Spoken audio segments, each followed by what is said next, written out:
எல்லாம் இறைவனுடைய அருட்பெரும் கருணையினாலும் குருவருளும் முன்னின்றரும் செய்ய எம்பிரான் தேவ சேக்கிழார் பெருமான் திருவாய் வளர்ந்தருளி இருக்கின்ற திருத்தொன்று புராணமாகிய ஞான நூலினை தொடர்ந்து ஓதுவதற்கும் சிந்திப்பதற்கும் வழிபாடு செய்வதற்கும் குருவருளும் திருவருளும் நமக்கு வாய்ப்பை வழங்கி இருக்கின்றது. அந்த வகையில் குருவருளையும் திருவருளையும் மனம் மொழி மெய்களால் வழங்கி அடியேனை செந்நெறியில் ஆற்றுப்படுத்திய ஆசிரியர் பெருமக்களின் திருவடிகளையும் அருட்குருநாதர் ஐயாவின் திருவடிகளையும் மனம் மொழி மெய்களால் வழங்கி இன்றைய ஞான சிந்தனையை சிந்திக்க எழுந்தருளி இருக்கக்கூடிய அத்தனை அன்பர் பெருமக்களின் திருவடி தாமரைகளுக்கு பணிவான வணக்கங்களை விடுத்தார். இன்றைய சிந்தனையை நாம் சிந்திக்க முற்படலாம்.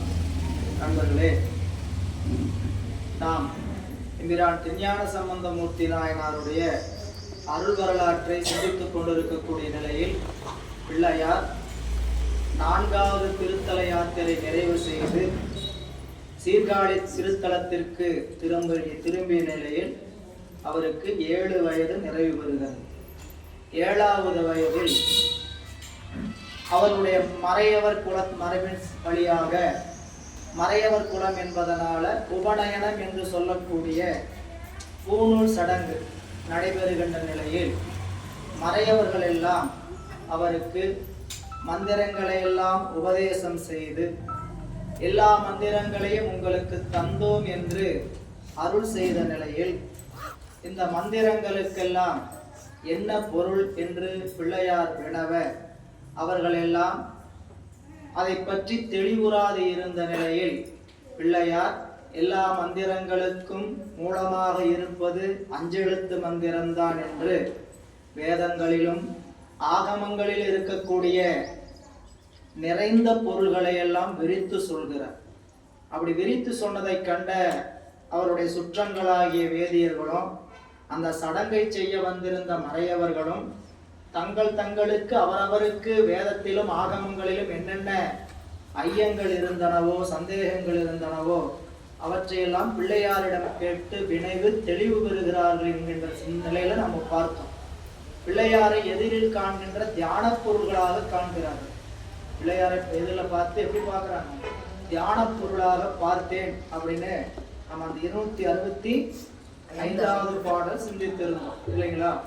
அதாவது கேட்டு ஐயம் தீர்ந்து வாழ்ந்தார். பிள்ளையாரை தங்கள் முன் வருகின்ற கண்முன் வருகின்ற தியான பொருள் என்று இறைஞ்சி தாம் முன் வல்லமறை கேட்டு ஐயம் தீர்ந்து வாழ்ந்தார். இன்றைய சிந்தனை 266வது பாடல்.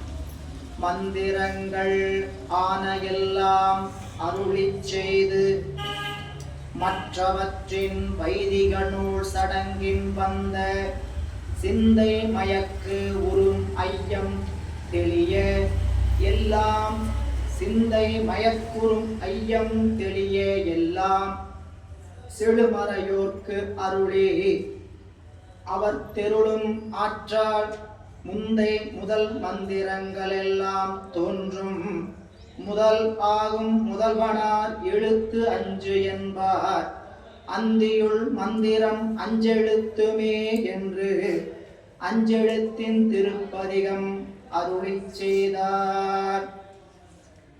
இப்போ எல்லா மந்திரங்களையும் அவர்கள் கேட்ட சந்தேகங்களை எல்லாம் தெளிவுபடுத்துற மாதிரி பிள்ளையார் அவர்களுக்கு விளக்க சொல்லிக்கிட்டே வரார். அப்படி சொல்லி அந்த விளக்கங்களை எல்லாம் கேட்கின்ற பொழுது அவங்களுடைய ஐயம் தெளிகிறது. மந்திரங்கள் ஆன எல்லாம் அருளி செய்து. மந்திரங்கள் கோடி மந்திரம் அப்படி சொன்னாலும் மொத்தமா சடங்க மந்திரம் பஞ்சபிரம மந்திரம் இந்த 11 மந்திரங்களுக்குள்ள எல்லா மந்திரங்களும் அடங்கும். நம்ம ஏற்கனவே பார்த்திருக்கிறோம்.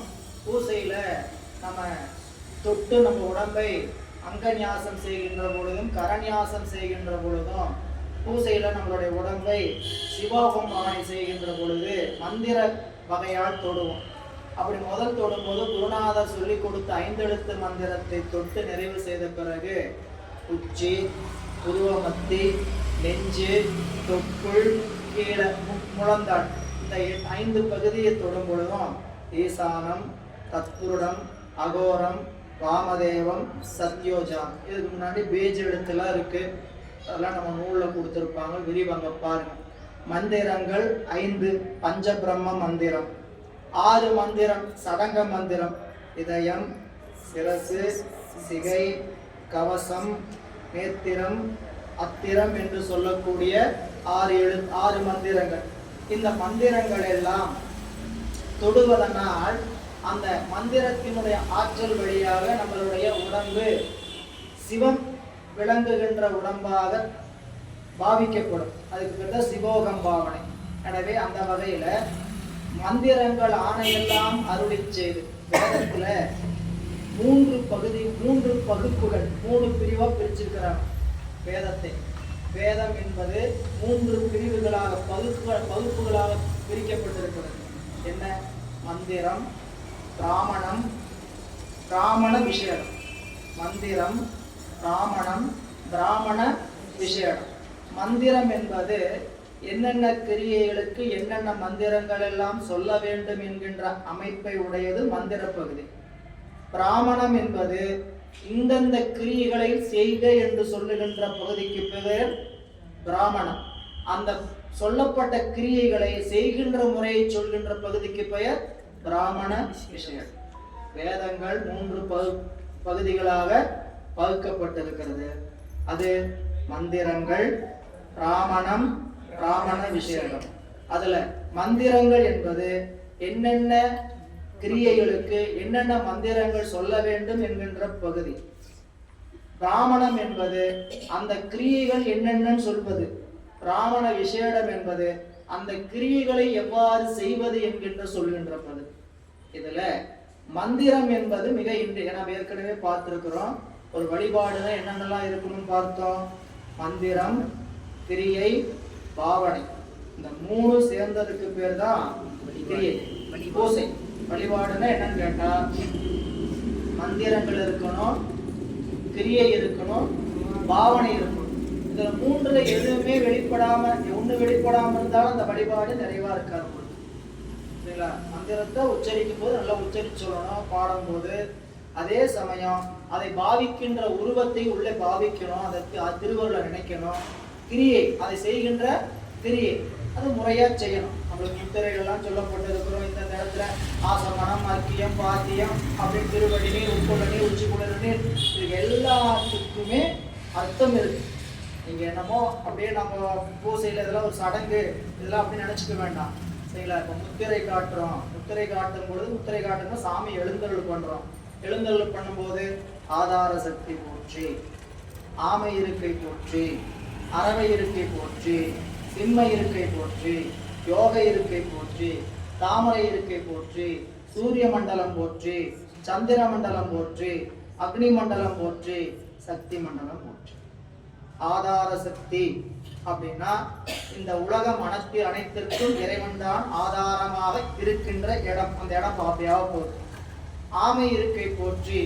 ஆமை என்பது தாங்குவதில் உறுதியாக இருப்பது. ஆமை என்பது தாங்குவதில் தன்னுடைய உறுதிப்பாட்டில் அதிகமா இருப்பதனால ஆமை என்பது நிலம், பூமி தத்துவத்தை குறிப்பது. ஆமை என்பது பூமி தத்துவத்தை, நிலத்தை குறிப்பது. அரவு என்பது தண்ணீருக்குள் வாழ்வது, அதனால நிலத்திற்கு அடுத்தது நீர் தத்துவம். அரவு இருக்கை போட்டு 4வது என்னங்க? சிம்மை இருக்கை. சிம்மம் என்பது கோபத்தை காட்டுவது, அது நெருப்பை குறிப்பது. 3வது தத்துவம் நெருப்பை குறிப்பது. அடுத்தது அரவு இருக்கை போற்றி, யோக இருக்கை போற்றி. யோகம் என்பது என்னங்க? காற்றின் வழியாக செயல்படுத்துவதனால 4வது தத்துவம் காற்றை சொல்லுவது, யோக இருப்பை போற்றி. தாமரை இருக்கை என்பது விரிந்து எல்லாமே இருப்பதனால ஆகாய தத்துவத்தை குறிப்பது. என்னென்ன தத்துவம் வந்தாச்சு? நிலம், நீர், நெருப்பு, காற்று, ஆகாயம். 5 போகம் வந்தாச்சா? அதுக்கப்புறம் சூரியன், சந்திரன், அக்னி, சக்தி. இது எல்லாத்தையும் 8ஐயும் கடந்து இருக்கக்கூடிய சக்தி மண்டலம் தான் இறைவன் கடந்து இருக்கக்கூடிய இடம். அதனாலதான் திருவாசகம் படிக்கும் போது நிலம், நீர், நெருப்பு, உயிர், நீலசும்பு, நிலா, பகலோன், புலனாய மைந்தனோடு என்பகையாய் புணர்ந்தின்றான். இந்த 8 பகுதியும் கடந்து இறைவன் நிற்கிறான். அந்த 8லும் கலந்தும் நிற்கிறான். அப்படிங்கிறது. இது ஒரு இப்ப நீங்க ஓதுகின்ற பொழுதே இருப்பி வைக்கும் போதே என்ன தோணும், இதையெல்லாம் பெருமான் கடந்திருந்து அப்படிப்பட்ட பெருமானைத்தான் வழிபாடு செய்ய போறேன் அப்படிங்கிற உணர்வு நமக்குள்ள வரணும். இது மந்திரத்திலும் வரணும், கிரியையிலையும் வரணும், பாவனையிலையும் வரணும். அதே மாதிரிதான் முத்திரைன்னா முத்திரையை தான் காமிக்கிறோம் அப்படி இல்லை, பெருமானை அந்த இடத்துக்கு வர வைக்கிறோம், அமர வைக்கிறோம். அவர் அந்த ஆட்சியை செலுத்துவதற்காக நிமிர்ந்து நிற்கிறார், நேர் நின்று நிற்கிறார், நம்மை நோக்கி நிற்கிறார். நேர் நின்று நிற்கிறார், பெருமானி என்னை நோக்கி இருங்கள் அப்படின்னு நேர் நின்று எழுந்தருக இருந்தருக நேர்மை இடையெழு தவிர்த்தருக, முப்பூசைக்கு வரக்கூடிய இடையுடன் தவிர்த்தருக, முப்பேரொளி கேட்கருள் என்று சொல்லக்கூடிய அந்த ஒளி என்று சொல்லக்கூடிய நிலையில பெருமான் அந்த ஒளி என்று அந்த வகையில விளங்கி தோன்றுகின்றார். இப்படி வாழ்ந்தார். பூசையில சொல்லக்கூடிய எல்லாமே தத்துவார்த்தமாக சொல்லக்கூடிய ஒவ்வொன்றையும் தெரிஞ்சு பண்ண ஆரம்பிக்கும். நாம இப்போ பண்றது பூசை பண்றோம், பண்ண அது ஒன்றும் தப்பு இல்லை. ஆனா இதெல்லாம் எதுக்காக பண்றோம், ஏன் பண்றோம் அப்படிங்கும் போது இதுல இன்னும் நம்மளுடைய பூசையில நம்மளுடைய அறிவு இன்னும் ஆழமா போகும். இதுக்காக தான் பண்றாங்க அப்படிங்கிறது. இங்க வந்துட்டீங்கன்னா மந்திரங்கள் ஆணையெல்லாம் அருளிச்சே, அதன் பின் மற்றவற்றின் வைதிக நூல் சடங்கில் வந்த சிந்தை மயக்குறு ஐயம் தெளிய எல்லாம் சிறிய செழுமறையோருக்கு அருளே. மந்திரம்லாம் சொன்னார். சொன்ன உடனே எல்லாத்துக்கும் இந்த மந்திரத்துக்கு என்ன பொருள், அந்த மந்திரத்துக்கு என்ன பொருள், ஆளாளுக்கு அவங்க சந்தேகத்தை கேட்டாங்க. அதையெல்லாம் அவர்களுக்கு தெளிவுறுத்தினாராம். மற்றவற்றின் வைதிக நூல் சடங்கில் வந்த, வைதிக நூல் என்பது வேதம், வேதத்துல சொல்லப்பட்ட சடங்கில் வந்த சிந்தை மயக்குறு ஐயம் தெளிய எல்லாம். இப்ப நீங்க வேதத்துல இந்த சடங்கு இப்படி சடங்கை செய்யுங்கன்னு சொல்லியிருக்கிறாங்க, யாராவது ஏன்னு கேட்கிறோமா? யாராவது இந்த வழிபாட்டை செய்வதனால் என்ன பயன், இப்படி வேதத்துல சொல்லப்பட்டு யாராவது கேட்கிறோமா? கோயில்ல போய் வழிபாடு செய்யற இடத்துல அவர் சொல்லிட்டாருன்னா அதுதான் வேதம். அவர் இப்படி என்ன சொல்றாரோ அது சொல்றவர் சொல்றதுதான் வேதம். அவர் பூசணிக்கால விளக்கு போடுனாலும் சரி, தேங்காயில விளக்கு போடுனாலும் சரி, எதுல போடுனாலும் சரி, என்ன சொல்றது, ஒன்னு அதுல விளக்கு போடலாமா, செய்யலாம். அப்படி சொல்லப்பட்டிருக்குதா? நீங்க வேதம் படிக்கலைங்கிறதுக்காக இப்படி எல்லாம் சொல்லப்பட்டு நீங்க தீட்டு உடம்புக்கு அப்படின்னா உடம்புக்கு தீட்டு ஒண்ணுங்கிறது வேதத்துல சொல்லப்பட்டிருக்கா? சொல்லப்பட்டிருக்கா? எங்கேயாவது நம்ம கேட்கறோமா? கோயில்ல இப்ப நாம ஒரு வீட்டுல ஒரு தீய காரியம் நடந்தது, அதனால அன்றைய காலத்துல அப்படி ஒரு வழக்கம் வச்சிருந்தாங்களா? ஏன் ஒரு துக்கம் நடந்த உடனே போய் அங்கேயும் நம்மளை வெளிப்படுத்திட்டு இருக்க கூடாதுங்கிறதுக்காக ஒரு குறிப்பிட்ட நாள் அமைதியாக இருங்க அப்படின்னு சொன்னாங்க. சரிங்களா? ஆனா நாம அதுக்கு அப்படியே நினைக்கிறோம், போனா சாமி தண்டிச்சிடுவாரு. பெருமானை கும்பிடாம இருக்கிறதுக்கு தண்டனை உண்டதை தவிர பெருமானை கும்பிடுறதுக்கு ஒருபோதும் தண்டனை இல்லைங்கிறது உணரணும். இந்த கோயில் படித்து நம்ம கோயில பரார்த்த வழிபாடுதான் இந்த மாதிரி உடம்புக்கு தீட்டு வீட்டுல தீட்டு அப்படின்னு இருக்கிறதுக்காக இருந்துக்கிறோம். அப்படிலாம் ஆன்மார்த்த வழிபாட்டுக்கு அப்படியெல்லாம் இருக்கலாமான்னு கேட்டா அந்த சந்தேகத்திலிருந்து தாண்டறதுக்கே இன்னும் பல வருஷமாவது பலவாறு படிக்க வேண்டியது. எத்தனை தான் கற்றாலும், எவ்வளவு பாடம் படிச்சு எவ்வளவு பேர் எடுத்து சொன்னாலும் அந்த இடத்த விட்டு வரமாட்டேன். நமக்கு ஒன்று நடக்கலைன்னா நாம் செய்திருக்க வினையோ தவிர பிறரால் நமக்கு வருவது ஒன்றும் இல்லை. இந்த உணர்வு நமக்குள்ள என்னன்னு கேட்டீங்கன்னா பாடத்துக்குள்ள நம்ம எல்லா வகையிலும் சிந்திச்சு கொள்கிறோம். என்னட்டுங்க, நல்லா படிச்சு பணிக்கிறே ஆயாச்சு, படிச்சு பணிக்கிறே ஆயாச்சு. ஆனாலும் என்ன ஆகுறோம், திரும்பி சுத்திட்டு வந்து பார்த்தோம்னா இந்த ஏற்கனவே சொன்னதுதான், சுங்க கட்டணத்துக்கு பயந்துட்டு சுத்திட்டு வந்து மறுபடியும் சுங்கச்சாவடியிலே நிலைமை. அந்த நியாயத்துக்கு பேரு கட்ட பிரபாத நியாயம்னு பேரு சித்தாந்தத்துல. சரிங்களா? விஜயமங்கலம் டோல்கேட்டை சுத்தி வந்திருக்கா, டோல்கேட்ல போத கூட எங்கேயோ சுத்தி வந்து அடாடா மறுபடியும் டோல்கேட்ல அந்த இடத்துலயே வந்து வண்டி நிக்குது. அப்படி இந்த டோல்கேட்ல வழி தெரியும். சரிங்களா? எந்த டோல்கேட்லயும் வழி தெரியாம பூந்து என்ன பண்ணுறது, மறுபடியும் அந்த இடத்துலயே வந்து நிற்போம். அந்த மாதிரி எல்லாத்தையும் படிச்சுட்டு வந்துட்டு என்ன பண்ண அப்படின்னா மறுபடியும் அந்த இடத்துலயே வந்து நிக்க வேண்டியது. இதை செய்யலாங்களா, அதை செய்யலாங்களா, திருநீர் பூசி இந்த நேரத்தில் திருநீர் பூசலாமா, அப்புறம் தீக்க வாங்கிட்டு வீட்டுல எல்லாத்தோடையும் எல்லா இடத்துக்கும் போகலாமா வரலாமா, கூட வீட்டுல மனைவியோட மக்களோடையும் சந்தோஷமா இருக்கலாமா, இத்தனை கேள்வி இன்னும் வந்து ஏன் நாம இப்ப இன்னைக்கு புதுசா வந்திருக்கிறாங்க, அவங்களுக்கு இந்த சந்தேகம் இருக்கிறது தப்பே இல்லை. சரிங்களா? பல காலம் பயணித்து சிவ பூஜை பண்றவங்களுக்கு கூட இன்னும் என்னன்னு கேட்டீங்கன்னா நாள் பார்க்கறது, நேரம் பார்க்கறதுல இருந்து எல்லாத்துலயும் அப்படியே தான் நின்றுட்டு இருக்கும். சரிங்களா? இது நான் மீண்டும் சொல்றேன், பொது காரியம் செய்யும் போது கண்டிப்பா பார்க்கணும். 4 பேர் வந்து கேட்பான், சும்மாவா வாய் போக இருப்பாங்க, வந்து வாய் வச்சு சும்மாவா போவாங்க. பொது காரியம் பண்ணும்போது பார்க்கணும். கோயில்ல ஒரு பூஜை வைக்கணும், வீட்டுல ஒரு பூஜை வைக்கணும். என்ன அந்த பூஜைக்கு என்ன வைக்கணும்? நல்ல நாள் பார்த்து வைக்கணும். எப்படா சாமிக்கு நல்ல நாள் பார்த்து நீங்க வச்சீங்கன்னா நான் என்ன சொல்றேன் புரியல? அது இன்னும் அந்த அறிவுக்குள்ள இந்த சிந்தை மயக்கம்லாம் இருந்துட்டு தான் இருக்கு. இப்போ இதெல்லாம் வேதத்தினுடைய வழக்கு நாம நினைச்சுக்கிறோம். உடம்புக்கு தீட்டு, அதனால கோயிலுக்கு. இதெல்லாம் அன்றைய காலத்துல அந்த மாதிரி வசதி இல்லை. அதனால என்ன செய்தாங்க? அப்படி வீட்டுல இருந்தாங்க. உறவுக்குள்ள ஏதாவது ஆயிப்போச்சு. நீங்க நம்ம வீட்டுக்குள்ள ஏதாவது ஆயிடுச்சுன்னா பரவாயில்ல, இதுக்காவது 16 நாள் இருக்கு அப்படின்னு சொல்றாங்க. ஒரு அடப்புன்னு ஒண்ணு வச்சுக்கிறோம். போதார் முறை 3 மாசம் 6 மாசம் போகவே போகாத கோயில இருந்து வீட்டுல ஸ்கிரீனை போட்டு மூடி வச்சிரு. சரிங்களா? நீங்க இல்லாம செஞ்சு பாருங்க. சரிங்களா? துன்பம் வந்துருச்சா? அப்படிலாம் செஞ்சு உறுதியா செஞ்சங்காட்டிதான் சொல்றோம். புரியுங்களா? அங்க எங்க வீட்டுல அப்படி இந்த காரியம் நடந்தா அடுத்த நாளே கோயிலுக்கு போனோம் ஏன்னு கேட்கறக்கு ஆள் கிடையாது. சரிங்களா? இவங்ககிட்ட ஏன் வாய் கொடுப்பானே, சும்மா இருக்க மாட்டேன், இவங்ககிட்ட போய் ஏன் வாய் கொடுப்பாங்க, நம்மகிட்ட திரும்பி ஏறிடுவாங்க அப்படின்னு என்ன பண்ணுவாங்க? ஏன் கோயிலுக்கு வந்தீங்க, உங்க வீட்டுல இருக்கு தானே ஆச்சு காரியம் ஆச்சு, ஏன் வந்தீங்களா கேட்க முடியாது. நாங்க நான் 3ஆவது நாளே போயிட்டோம் கோயிலுக்குள்ள. 3ஆவது நாளே கோயிலுக்குள்ள ஏன் நீங்க கேட்டீங்கன்னா இந்த அறிவு. இப்ப சரி, இப்ப நம்ம அப்படி போகலாம். சரிங்களா? இது எனக்கு துன்பம் சேர்ந்துதா? இல்லை, அப்படி துன்பம் வந்தாலும் என்னுடைய வினையினால வந்ததே தவிர இறைவன் என்னை பார்க்க நீ வந்த உனக்கு அதுக்காக தண்டனை கொடுக்குற, உங்க உடம்புக்கு தீட்டு இருக்கு தண்டனை கொடுத்தாருன்னா அவர் கடவுள் ஆவாங்க. என்னை கும்பிட வந்த அதனால உனக்கு தண்டனைன்னு கொடுத்தாருன்னா அவர் கடவுள் ஆவாங்க. இதையெல்லாம் உள்ளுக்குள்ள அறிவுக்குள்ள வாங்கணும். சரிங்களா? ஒவ்வொன்றுக்கும் சடங்கு பார்த்து அப்புறம் இது நூல்ல சொல்லப்பட்டிருக்குதா? அப்படிப்பட்ட ஒரு செய்தி சொல்லப்பட்டிருக்குதா? இதை செய்யாத அதை செய்யாதீங்கன்னு சொல்லப்பட்டிருக்குதா அப்படின்னு தெளிவுபடுத்தணும். அதையெல்லாம் இது வைதிக நூல் சடங்கு. அதான் வைதிக நூல் சடங்கு. வைதிக நூல் சடங்கில் வந்த சிந்தை மயக்கூறும் மையம் தெளிய எல்லாம் செருமறையோருக்கு அருளி. அதையெல்லாம் என்ன பண்ணாங்களா? மறையவர்களுக்கு சொல்லி அவர் தெருளும் மாற்றார். அவங்க மனம் தெளிவதற்காக மேல என்ன செய்தார்? இப்ப எல்லாம் சொல்லியாச்சு, உபதேசம் பண்ணியாச்சு. இதை செய்யாதீங்க, அதை செய்யாதீங்க, இப்படி செஞ்சா என்ன ஆகும் அப்படின்லாம் கேட்டீங்க இல்லையா? இதுல உங்களுக்கு சந்தேகம் சொல்லியாச்சு. இந்த சந்தேகம் சொன்னோனே உபதேசம் பண்ணோனே அறிவு தெளிந்துருமா? அடுத்த செக் வைக்கிறார். உபதேசம் பண்ணியாச்சு. சரிங்களா? உபதேசம் பண்ணோன்னு சிந்தை தெளிந்துருமா? தெரியாது. அதை தெளிவதற்காக தான் என்ன பண்ணான்னு கேட்டீங்கன்னா, முந்தை முதல் மந்திரங்கள் எல்லாம் தோன்றும் முதலாகும் முதல்வனார் எழுத்து 5 என்பார்.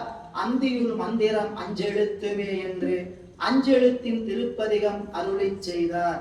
அப்போ சிந்தை மயக்கற வேண்டுமானால், நீங்க உபதேசம் பெற்றாலும் சிந்தை மயக்கற வேண்டுமானால் 5 எழுத்தை விதிப்படி உச்சரிக்க.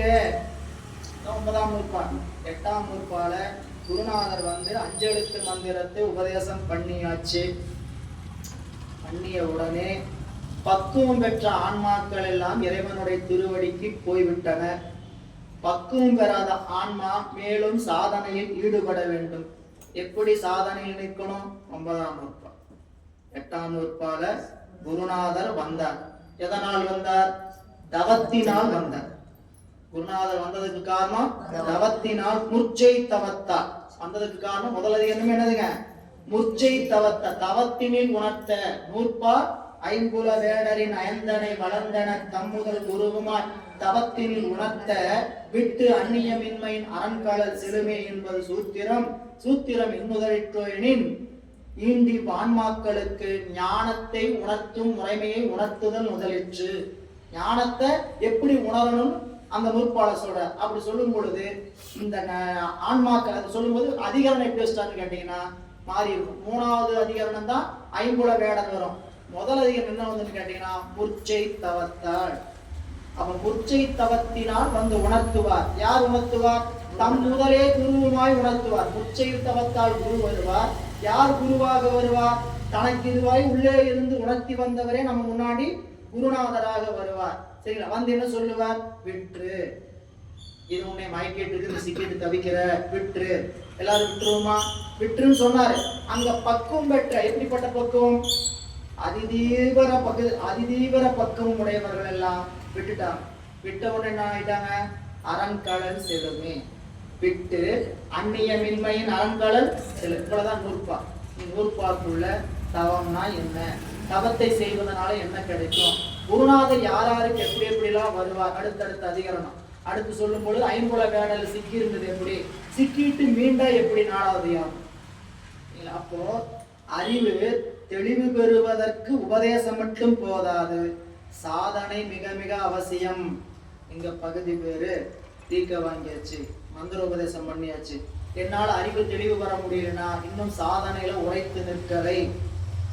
சாதனை மிக மிக அவசியம். அது எப்படி சாதனை? 9ஆம் நூற்பாளர் சொல்றார், நீ உன்னுடைய அறிவு கொண்டு நீ என்ன பண்ணாத, இறைவனை தேடாத. உன்னுடைய அறிவை கொண்டு இறைவனை தேடாத. உலகத்தில் இருக்கக்கூடிய பொருளை கொண்டு தேடாத. உனக்கு வாய்ப்பு 2, ஒன்னு பாசஞானம், இன்னொன்னு பசுஞானம். இந்த 2னாலும் இறைவனை அடைய வேண்டும் என்ற முயற்சியை செய்யாது. எப்படி செய்ய? உனக்குள் உயிராக இருக்கக்கூடிய, உயிருக்குள் அறிவுயிராக இருக்கக்கூடிய இறைவனுடைய அருளையே துணையாக கொண்டு காண். அப்படி காணும் போதும் இந்த உலகத்தை நீ என்ன நினைச்சு காணணும்? பேய்த்தேர் என்று காணல் நீராக கண்டு நீ தேடணும். ஊனக்கண் பாசம். ஊனக்கண் என்பது என்னதுங்க? ஆன்மாவினோட ஞானம், பசுஞானம். பாச ஞானம். ஊனக்கண் பாசம் உணரா பதியை, பதியை உணரா. நான்கிற முனைப்போம், என்னுடைய அறிவுங்கிற முனைப்போம் நமக்கு துணை செய்யாது. எது துணை செய்யும்? ஞானக்கண்ணினில் நான், ஞானக்கண்ணினில் சிந்தை நாடு. அப்படி நாடுகின்ற பொழுது புறாத்துறை தேர்த்தென பாசம் ஒருவர். புறாத்துணை என்னதுங்க? தேர். ஊரா தேர் அப்படின்றதுங்க பேய் தேர். புரியல? அது ஊராத தேர். பேய் தேர்னு காணல் நீர், அது ஊரா தேர். அதனால ஊரா தேர் துணை தேர்த்தென பாசம் ஒருவர் ஒருவி நின்று.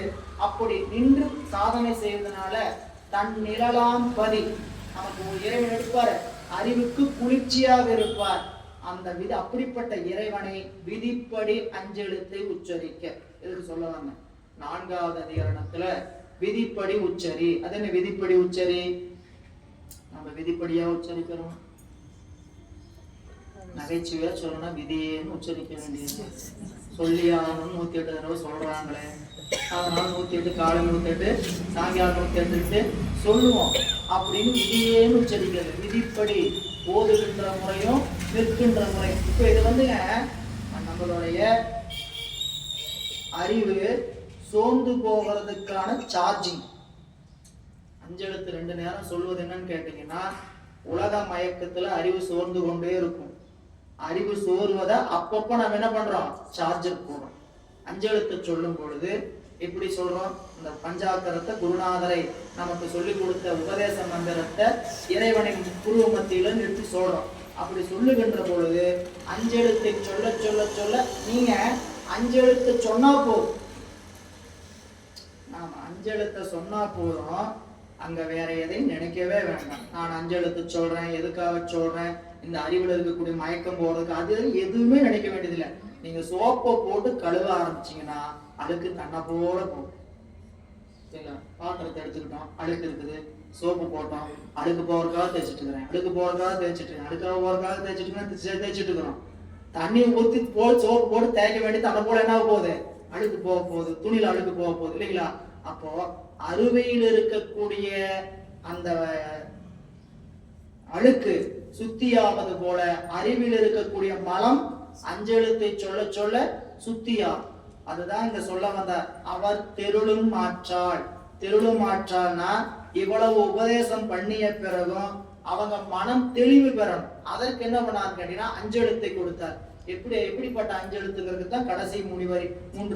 முந்தை முதல் மந்திரங்கள் எல்லாம் தோன்றும் முதலாகும் முதல்வனார் எழுத்து அஞ்சு என்பார். அந்தியுள் மந்திரம் அஞ்செழுத்துமே என்று அருளி செய்தார். அஞ்செழுத்தின் திருப்பதிகம் அருளி செய்தார் என்று காட்டுறார். முந்தை அப்படின்னா முந்தை முதல் மந்திரங்கள் என்று சொல்லுகின்ற இடத்துல முந்தை என்பது முன்புதிப்பது. முந்தை என்பது முதலாகிய முதன்மை பெற்ற, அதாவது முன்புதிப்பது. என்னன்னு பாருங்க, அஞ்செழுத்து மந்திரம் என்பது எல்லா மந்திரங்களையும் தனக்குள்ள இடமாக கொண்டிருக்கக்கூடிய மந்திரம். சரிங்களா? அதுக்குள்ள சூட்சுமமா என்னென்ன மந்திரம் இருக்கு? நாம் கணிக்கக்கூடிய எல்லா பிரணவம் இருக்கு, அசபை இருக்கு, இதெல்லாம் மந்திரம். அந்த மந்திரம் என்னென்ன மந்திரம் இருக்குன்னு கேட்டீங்கன்னா, நீங்க மந்திரங்கள்னு சொன்னீங்கன்னா மந்திரங்கள் எப்படி விரிவா வரும்னு கேட்டீங்கன்னா பிரணவம், பிரசாதம், அசபை, இதெல்லாம் மந்திரத்தினுடைய பிரிவுகள். இந்த பிரசாத யோகம் இருக்கு, பிரசாத யோகம்ல பிராசாத யோகம் அதுக்கு பேரு. சரிங்களா? அதை பற்றி அறிவெல்லாம் நம்ம இடத்துல இல்லவே இல்லை. அசபை தெரியாது, நமக்கு தெரிஞ்சிருக்கிறதெல்லாம் அஞ்செழுத்து மந்திரம் மட்டும்தான் தெரியும். பிராசாத யோகம் என்று சொல்லக்கூடிய ஸ்ரீமத் பாம்பன் சுவாமிகள் பிராசாத யோகத்தில் நின்று தன்னுடைய அந்த யோகத்தினுடைய நெறியெல்லாம் நூல் எழுதி இருக்கிறார். பிராசாத யோகத்தை நம்ம பேராசிரியர்கள்லாம் சொல்ல கேட்டிருக்கிறேன், அது என்னன்னு கூட தெரியாது. பெரியவங்க பேராசிரியர் முனைவர் வையாபுரி அவர்கள் பாடத்துல சொல்லும் போது பிராசாத கலை யோகம் அப்படின்னு சொல்லுவாங்க. அப்ப என்ன, அப்படிப்பட்ட மந்திரங்களை எல்லாம் உச்சரித்து நெறி நிற்கிறது. அசபை, அசபை வேணா நம்ம அவர் நூல் எழுதியிருக்கிறார், அஜபா நடனம்னு ஒரு நூல் எழுதியிருக்கிறார். அந்த அஜபா நடனத்துல என்ன கேட்டீங்கன்னா, மூச்சு காற்று உள்ளே போவதும் வெளியே வருவதும் ஒரு மந்திரத்தோட உச்சரிக்கணும். சரிங்களா? அதை நம்ம குருநாதர் சொன்ன மந்திரத்தை வச்சு உச்சரிக்கலாம். அது இல்லாம இன்னொரு மந்திரம், அதாவது மூச்சு காற்று அசபா மந்திரமா உச்சரிக்கணும்னா ஹம் சம், ஹம் சம், இதுக்கு பேர் அம்ச மந்திரம்னு பேர். புரியல? அம்ச மந்திரம் அப்படின்னா அம்முல அம்முன்னு தான் உச்சரிப்பு, ஆனா உள்ள எடுக்கும்போது எப்படி இருக்குன்னு கேட்டா ஹம் சம், ஹம் சம், இப்படி அந்த மந்திரத்தை உச்சரிக்கணும். அந்த மந்திரத்தினால உள்ளுக்குள்ள அந்த இறைவனுடைய நடனம் அஜபா நடனமா, இதுதான் நீங்க அங்க திருவாரூர்ல இறைவன் நிகழ்த்துகின்ற நடனத்துக்கு பேரு அஜபா நடனம்னு பேரு. அந்த அஜபா நடனத்துடைய தத்துவமே மூச்சுக்காற்று உள்ளே போவதும் வெளியே வருவதும், மூச்சுக்காற்று உள்ளே போவதும் வெளியே வருவதும் அஜபா நடனம். இது ஒரு மந்திரம், பிராசாத யோகம், அஜபா மந்திரம், இப்படி பல மந்திரங்கள் எல்லாம் அடங்கி இருக்கக்கூடிய மந்திரம் என்னன்னு கேட்டா அஞ்செழுத்து. எனக்கு அந்த மந்திரம் தெரியாதுல்ல, இப்ப நீங்க எல்லாம் சொல்றீங்க பயமா இருக்குதுல்ல, நான் இப்ப சொல்லணுமா? ஒன்னும் கஷ்டப்பட வேண்டாம்ப்பா, நீ என்ன பண்ண, அஞ்செழுத்தை விதிப்படி உச்சரிக்க. அதனாலதான் முந்தை முதல் மந்திரங்கள் எல்லாம் தோன்றும் முதலாகும் முதல்வனார் எழுத்து அஞ்சு என்பார். அந்தியுள் மந்திரம், அந்தியுள்னா தேவயாமம், ரெண்டு சந்திக்கிற இடத்துக்கு பேர் என்னதுங்க? அந்தி. புரியல? அது சந்தியாவந்தனம் சொல்றோம். அந்தினா மாலை நேரம் என்கின்ற நேரத்துல அந்தி நேரத்தினுள் மந்திரம் அஞ்செழுத்துமே என்று அஞ்செழுத்தின் திருப்பதிகம் அருளி செய்வார். இந்த இடத்தை தாங்க சிவஞான முனிவர் 4வது நூற்பாவுக்கு உரையா எடுத்து காட்டுறார். 4வது நூற்பாவுல 2வது அதிகாரம் படிப்போம். அகாரம், உகாரம், அகங்காரம், விந்து, பகாதிவற்றை நாடில் பிரணவமாம் ஓதி அஞ்செழுத்து அப்படின்னு சொல்லுவார். அகார உகாரம் என்று சொல்லக்கூடிய அந்த பாடலுக்கு உரை செய்யும் போது இந்த அகாரமும் உகாரமும் மகாரமும் விந்தும் நாதம் என்று சொல்லக்கூடிய இந்த 5ம் எதுக்குள்ள அடக்கம்? அஞ்செழுத்தாகிய சிவாய நமல அடக்கம். அதெல்லாம் 4ஆம் அதிகாரத்தை பார்க்க போறோம். மனம், அதாவது அந்த கரணம் அப்படி சொல்லக்கூடிய அதிகாரத்துல இந்த அஞ்செழுத்து எப்படி நமக்கு வியட்டியாவும் சமட்டியாவும் பிரியுது, அது எப்படி இந்த அந்த கரணத்தை இயக்குது. அந்த இடத்துல சொல்ல வந்த காரணத்தைன்னு கேட்டீங்கன்னா, அந்த கரணம் தான் அஞ்செழுத்து தான் என்ன பண்ணுதுங்க, அந்த கரணத்தை இயக்குது அப்படின்னு காட்டுவார். சரி, இங்க வந்து இது எதுக்கு சொல்ல வந்து சிவஞான முனிவர் இந்த 4ஆம் நூற்பாலை இந்த இடத்தை எடுத்து காட்டுகிறார். நம்ம ஞானசம்பந்த பெருமானுடைய முந்தை முதல் மந்திரங்களுக்கெல்லாம் முதல்வனார் எழுத்து அஞ்செழுத்துமே அஞ்செழும்பார், எழுத்து அஞ்சென்பார், அந்தியுள்ள மந்திரம் அஞ்செழுத்துமே என்று அந்த திருப்பதிகம் பாடுகின்றார். திருப்பதிகம் அருளி செய்கிறார். 53வது திருப்பதிகம் காந்தார பஞ்சமத்தில் அமைந்திருக்கக்கூடிய திருப்பதிகம். நமக்கு பஞ்சாக்கர திருப்பதியும் ஞானசம்பந்த பெருமானுடையது 2 திருப்பதியங்கள். ஒன்று இந்த திருப்பதியம், இன்னொன்று அஞ்செழுத்து திருப்பதியும், பின்னாடி காதலாயின்று அவருடைய நிறைவு திருப்பதியம். இந்த பதிகம் துஞ்சலும் துஞ்சல் இல்லாத பொழுதினும் நெஞ்சகம் நைந்து நினைவின் நாடொரும் பஞ்சகம் அற்று அடி வாழ்த்த வந்த கூற்று அஞ்ச உதைத்தன அஞ்செழுத்துமே. அதிகம் அஞ்செழுத்து பதிகத்தை மட்டும் அடிக்கடி படிக்கணும். சரிங்களா? இது 4 பதிகம். துஞ்சலும் துஞ்சல் இல்லாத பொழுதிலும் காதலாகி சொத்துணை வேதியன் மற்ற 4 பதிகமுமே அறிவில் இருக்கக்கூடிய அறியாமையை நீக்குகின்ற பதிகம் என்பது சேக்கிழார் பெருமான் அந்தந்த இடத்துல காமிச்சுட்டே வருவார். அறிவில் இருக்கக்கூடிய அறியாமை நீக்கக்கூடியது அஞ்செழுத்து தான். இப்ப இது அஞ்செழுத்தின் திருப்பதிகம் படிக்கிறோம். எதுக்கு திருப்பதிகத்தை படிக்கணும்? அஞ்செழுத்த அதாவது உணர்வோட ஓதுவதற்கு. அஞ்செழுத்து பதிகத்தை படிப்பதனால அது மந்திரமாகாது. நம்ம ஏற்கனவே சொல்லிக்கிறோம், மந்திரம் என்பது நமசிவாய, நமச்சிவாய என்பது இறைவனுக்கு திருநாமம். சரிங்களா? அது பாடல் இருக்கிறது பூரா என்ன இருக்குது? நமச்சிவாய நமச்சிவாயவேன்னு இருக்கும். அது மந்திரம் அல்ல, அது என்னதுங்க? இறைவனுடைய திருநாமம். அதை அப்புறம் அந்த திருப்பதிகம் எதுக்காக படிக்கணும் அப்படின்னு கேட்டீங்கன்னா, அந்த திருப்பதிகத்தை படிப்பதனால அஞ்செழுத்தினுடைய பெருமை என்ன, அஞ்செழுத்தின் மீது நமக்கு உணர்ச்சி வரும், அஞ்செழுத்தின் மீது உணர்வு வரும். அப்ப ஏன்னு கேட்டீங்கன்னா, அந்த பாடல் சொல்ற மந்திரம் நான் மறை ஆகி நின்றவர் வானவர் சிந்தையுள் நின்றவர் தம்மை ஆழ்வன செந்தழல் ஓம்பிய செம்மை வேதியற்கு அந்தியுள் மந்திரம் அஞ்செழுத்துமே ஊனில் உயிர்ப்பை ஒடுக்கி உன் சுடர் ஞான விளக்கினை ஏற்றி நன்புலத்து ஏனை வழிதிறந்து ஏத்துவார்க்கு இடரான கெடுப்பன அஞ்செழுத்துமே. பாடல் படிக்கும் போதுதான் அஞ்செழுத்து அப்படிங்கும்போது நமக்கு அஞ்செழுத்துன்னு சொன்னா விளங்க. அதுல இருக்கக்கூடிய இருப்பை விட அஞ்செழுத்தினுடைய பெருமை என்ன? நல்லவர் தீயர் எனாது நச்சினர் செல்லல் கெட சிவமுக்தி, செல்லல்னா துன்பம், துன்பம் கெட சிவமுக்தி காட்டுவ கொல்ல நமன் தமர் கொண்டு போமிடத்து, நம்மை நமன் தமர் கொண்டு போமிடத்து எதற்கு? கொல்லுவதற்கு. அல்லல் கெடுப்பன அஞ்செழுத்துமே கொங்கலர் வன்மதன் வாழி ஐந்தகத்து அங்குல பூதமும் அஞ்ச அம்பொழில் தங்கையில் ஐவிரல் அஞ்செழு தங்கையில் ஐவிரல் அஞ்சு தங்கு அரவின் பட அஞ்சும் தம்முடல் அங்கையில் ஐவிரல் அஞ்செழுத்துமே அப்படின்னு அஞ்செழுத்தினுடைய பெருமையை அப்படியே பாடல் முழுக்க சொல்லிட்டே வருவார். அப்ப அந்த பாடலை படிக்கும் பொழுது நம்மளுக்கு என்ன ஆகுங்க? அஞ்செழுத்தை நாம் உச்சரிக்கணும். ஒவ்வொரு பதிவும் எடுத்து படிக்கும் போது, நீங்க நம்பியார் எடுத்தாலும் சரி, அவரது நம்மளுடைய அப்பர் சுவாமி எடுத்தாலும் சரி, திருப்பதிகத்தை படிக்கும் போது அஞ்செழுத்து மேல இன்னும் நம்மளுக்கு என்ன வரும்? ஊற்றம் வரும், உறுதிப்பாடு. ஒரு சொல்றார், மற்ற பற்றெனக்கின்றி நின் திரு பாதமே மனம் பாவித்தே பெற்றலும் பிறந்தேன் இனி பிறவாத தன்மை வந்தேதினே கற்றவர் தொழுதேத்தும் கரையூரிற் பாண்டி கொடுமுடி நற்றவாவுனை நான் மறக்கினும் சொல்லும் நான் நமசிவாயவே. ஒவ்வொரு பாடலும் அப்படியே தேன் மாதிரி அதுக்குள்ள பாடல் கொடுக்கிற செய்தி வந்து அவ்வளவு நமக்கு ஊற்றம் தரக்கூடியது.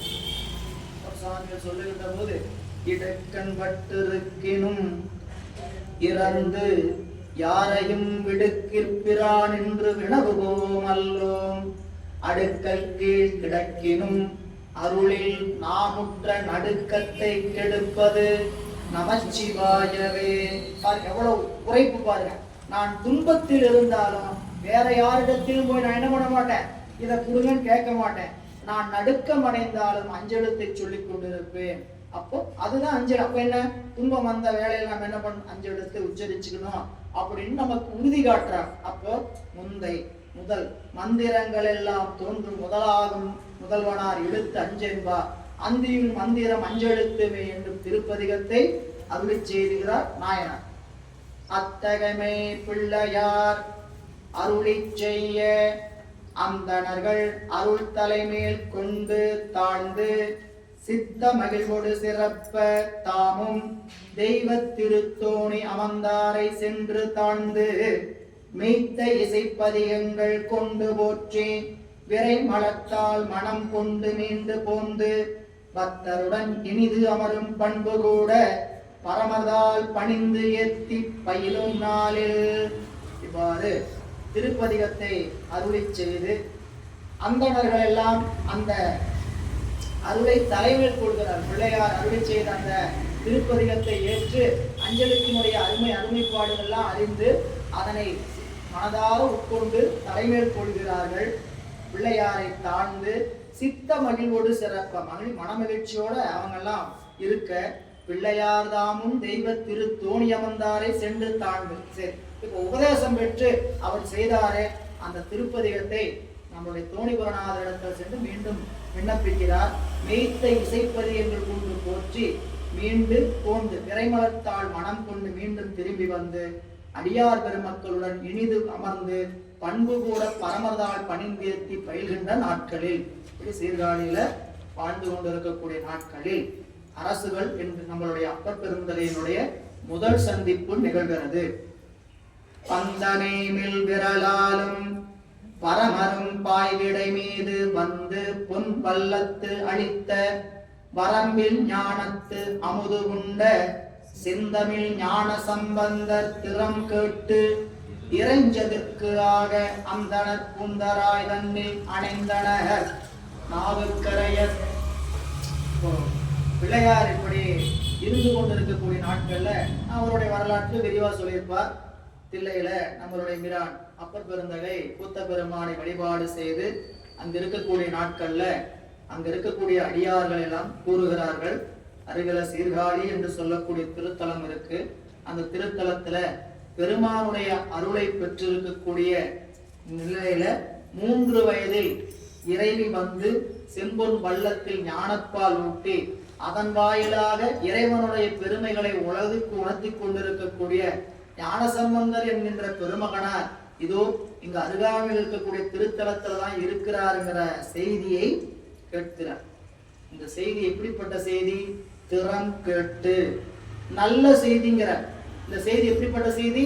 நல்ல செய்தி. எப்படி நல்ல செய்தி? அந்த நல்ல செய்தி காதுல வந்து விழுவதற்கு தவம் இருக்கும்.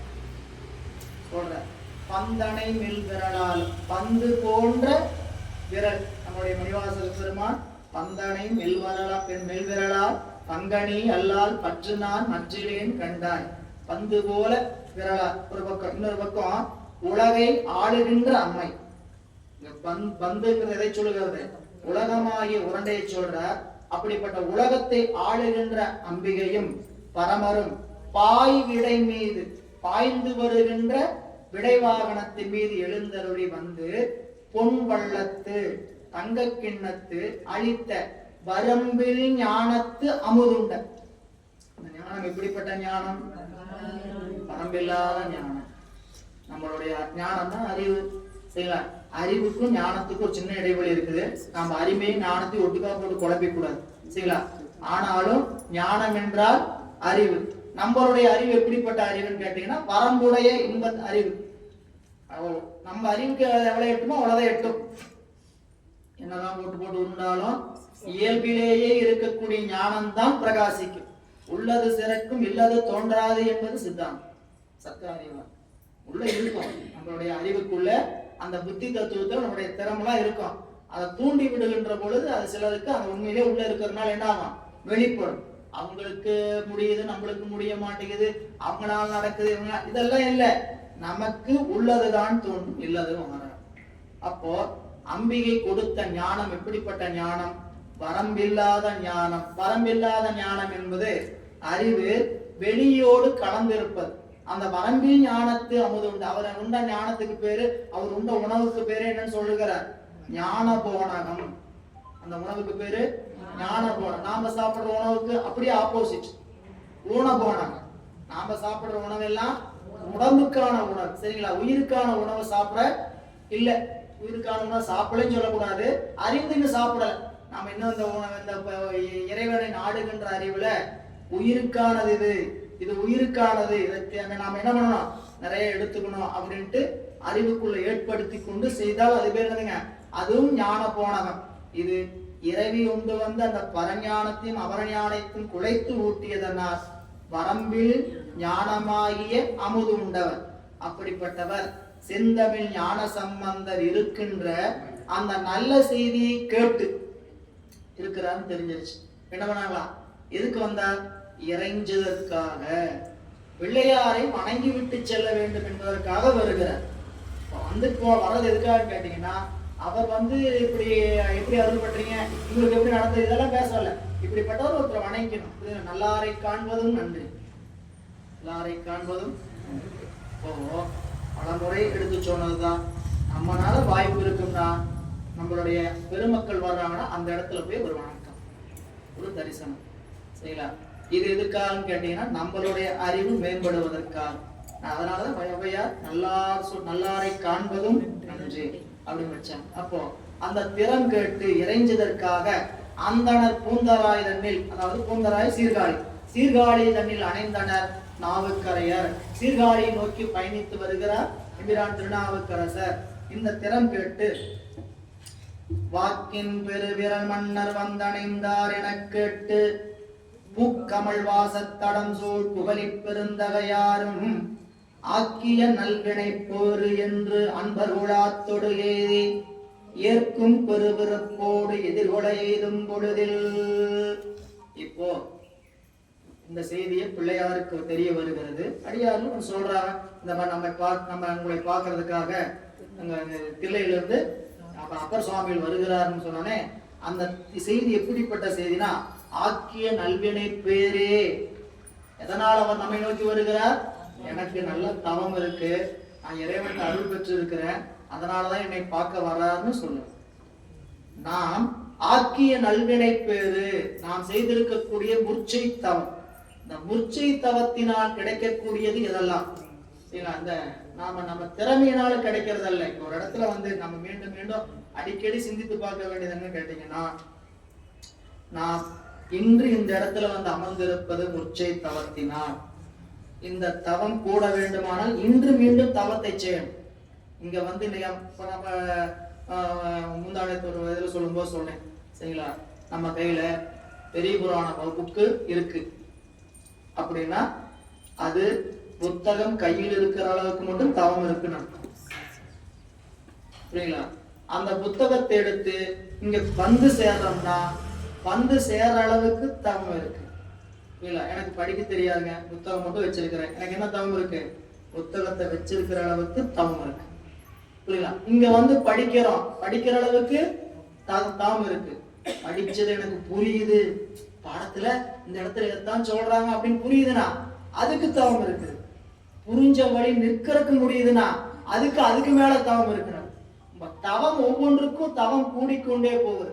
முடிச்சு அதனாலதான் சொல்லுவாருங்க, வெள்ளத்தனைய மலநீட்டம், வெள்ளத்தனைய மலநீட்டம் ஆந்தர்தம் உள்ளத்தனையது உயர்வு. வெள்ளம் எவ்வளவு இருக்குது இந்த குளத்துல, அந்த அளவுக்கு இந்த தாமரை என்ன இருக்குது, அதனுடைய தண்டு வளர்ந்துட்டு மேல இருக்குது. நம்மளுடைய உள்ளம் எப்படி இருக்குதோ அத அளவுக்கு நம்ம அறிவு உயர்ந்து இருக்கும். இல்ல இப்ப நாம தவம் அப்படி, இப்ப நீங்க நேத்து இதனாலதான் தவம் செஞ்சனாலதான் இங்க இருக்கிறோம்னு தெரிஞ்சா இன்னைக்கு இந்த தவத்தை எப்படி செய்யணும், இன்னும் நல்லா ஊக்கமா செய்யணுமா வேண்டாம்? இல்ல அதெல்லாம் போட்டு வச்சாச்சு, டெபாசிட் போட்டு வச்சாச்சு, வட்டி வர அளவுக்கு வரட்டுமே. இன்னைக்கு உழைச்சா என்ன, உழைக்காது, நான் ஏற்கனவே போட்டு வச்ச டெபாசிட்டே போதும் இல்லையா, இனிமேல் இதுக்கு சம்பாதிச்சு என்ன பண்ண போறான் அப்படிங்கிற மைண்ட் செட்டுக்குள்ளதான் அறிவு போகுது. சரி வாங்கியாச்சு, படிச்சுட்டு இருக்கோம், அவ்வளவுதான். இதுக்கு மேல என்ன தவம் செய்யலாம்? ஏன் நமக்கு மீண்டும் இந்த உலகத்துல வருவதற்கான வேலை இல்லாம இருக்கிறதுக்கு என்ன வாய்ப்பு? இப்போ ஒரு வாய்ப்பு கொடுத்திருக்கிறார். என்னன்னு கேட்டீங்கன்னா, அறிவை நல்லார்களோடு இசைய வச்சிருக்கிறார். இனங்கத்தன் சீரடியார் கூட்டமும் வைத்து அப்படிப்பட்ட கூட்டத்துல நம்ம நிக்க வச்சிருக்கிறார் இல்லையா. என்ன இந்த வாய்ப்பை நழுவ விடாம என்ன பண்ணணும், நாம் அறிவுக்குள்ள சிந்தித்து முயல வேணும். அப்போ வாக்கின் விரல் மன்னர் அணைந்தார் என்ற செய்தியை கேட்டு பூக்கமல் வாசம், நல்ல மனம் மிகுந்த மலர்கள் இருக்கக்கூடிய தடம், பொய்கை சூழ்ந்திருக்கக்கூடிய பிள்ளையார் பெருந்தகையாரும் ஆக்கிய நல்வினை பேரே, ஒரு ஏகாரம், முன் செய்து முற்றிய நல்வினை பயனே என்று அன்பர் குழாத்தோடும் எய்தி ஏற்கும் பெருவிருப்போடும் எதிர்கொலை அவர் போய் வரவேற்பதற்காக எதிர்கொண்டு செல்கிறார். இப்போ எல்லை சேருகிறது. எல்லையில் ஏன்னா அந்த சீர்காழியினுடைய எல்லையில வரவேற்கிறார் என்பதுதான் அங்க செய்தி.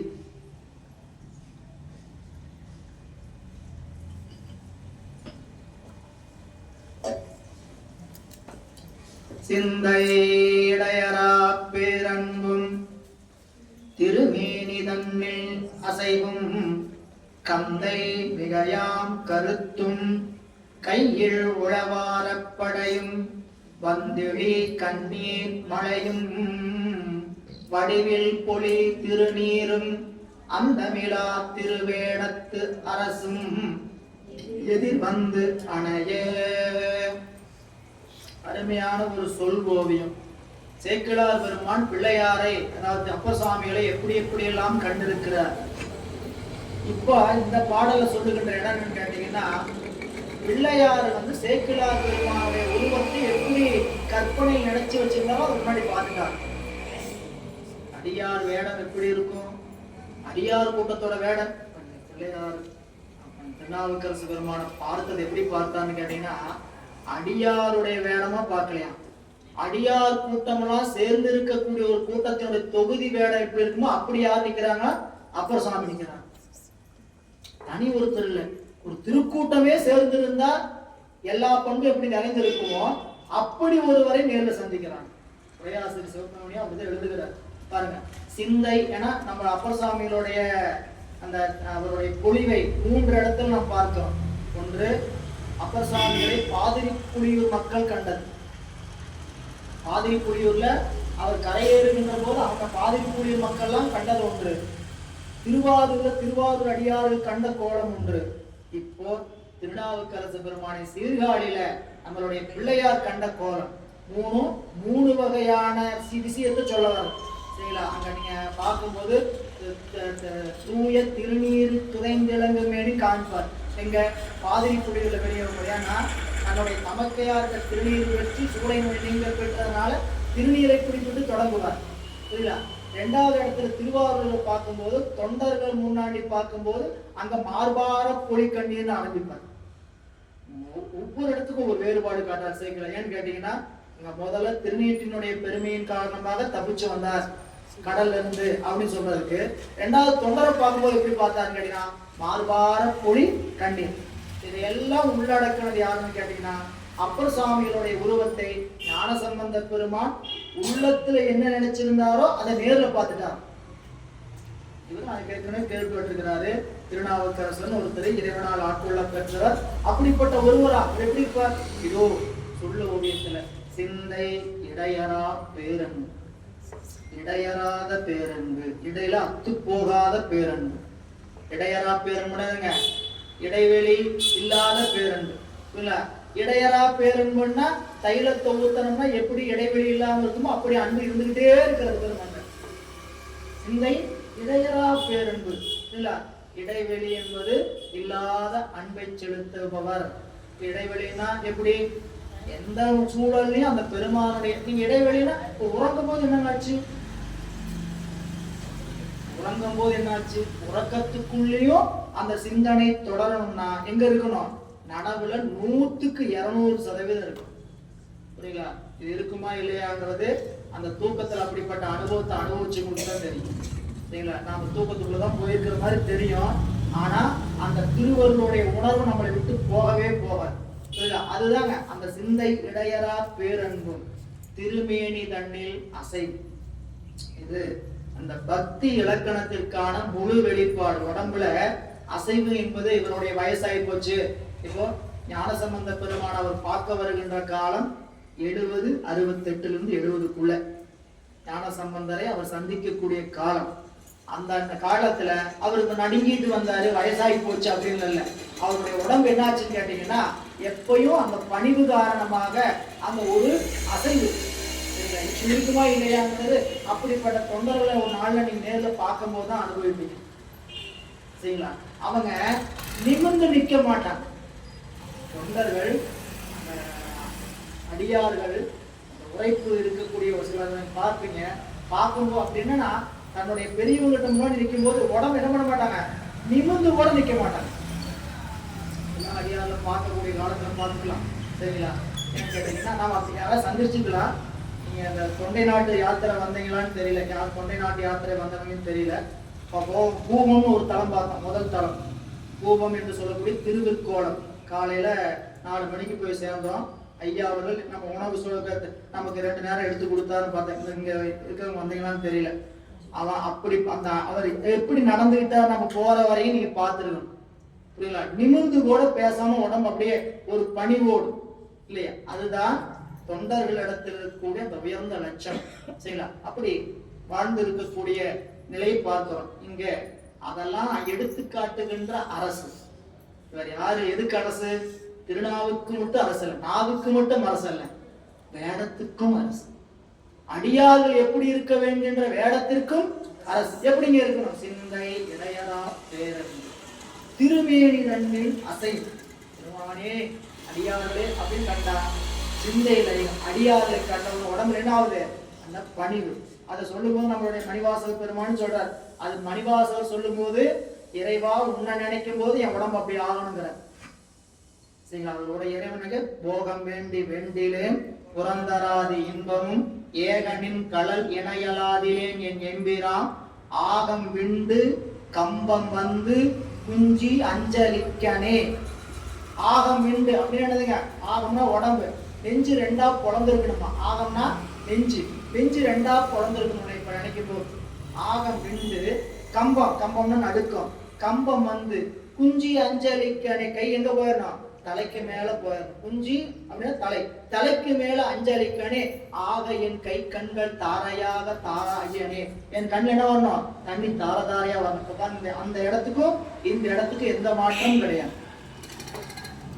சிந்தை இடையரா பேரன்பும் திருமேனி தண்ணில் அசைவும் கந்தை மிகையாம் கருத்தும். அணிஞ்சிருக்கிற உடம்புல அணிஞ்சிருக்கிற ஆடை அதுவே அவருக்கு அதிகங்க. சரிங்களா? எவ்வளவு அணிஞ்சிருக்கிறாரு? முழந்தாள் வரைக்கும் ஒரு வேஷ்டி மடிச்சு கட்டி இருக்கிறார், இடுப்புல ஒரு துண்டை கட்டி இருக்கிறார். இதுவே அவருக்கு இந்த ஆடை அதிகம். மேல போத்திக்கிட்டாரா, நீளமா கட்டிட்டாரா? இல்ல. ஏன்?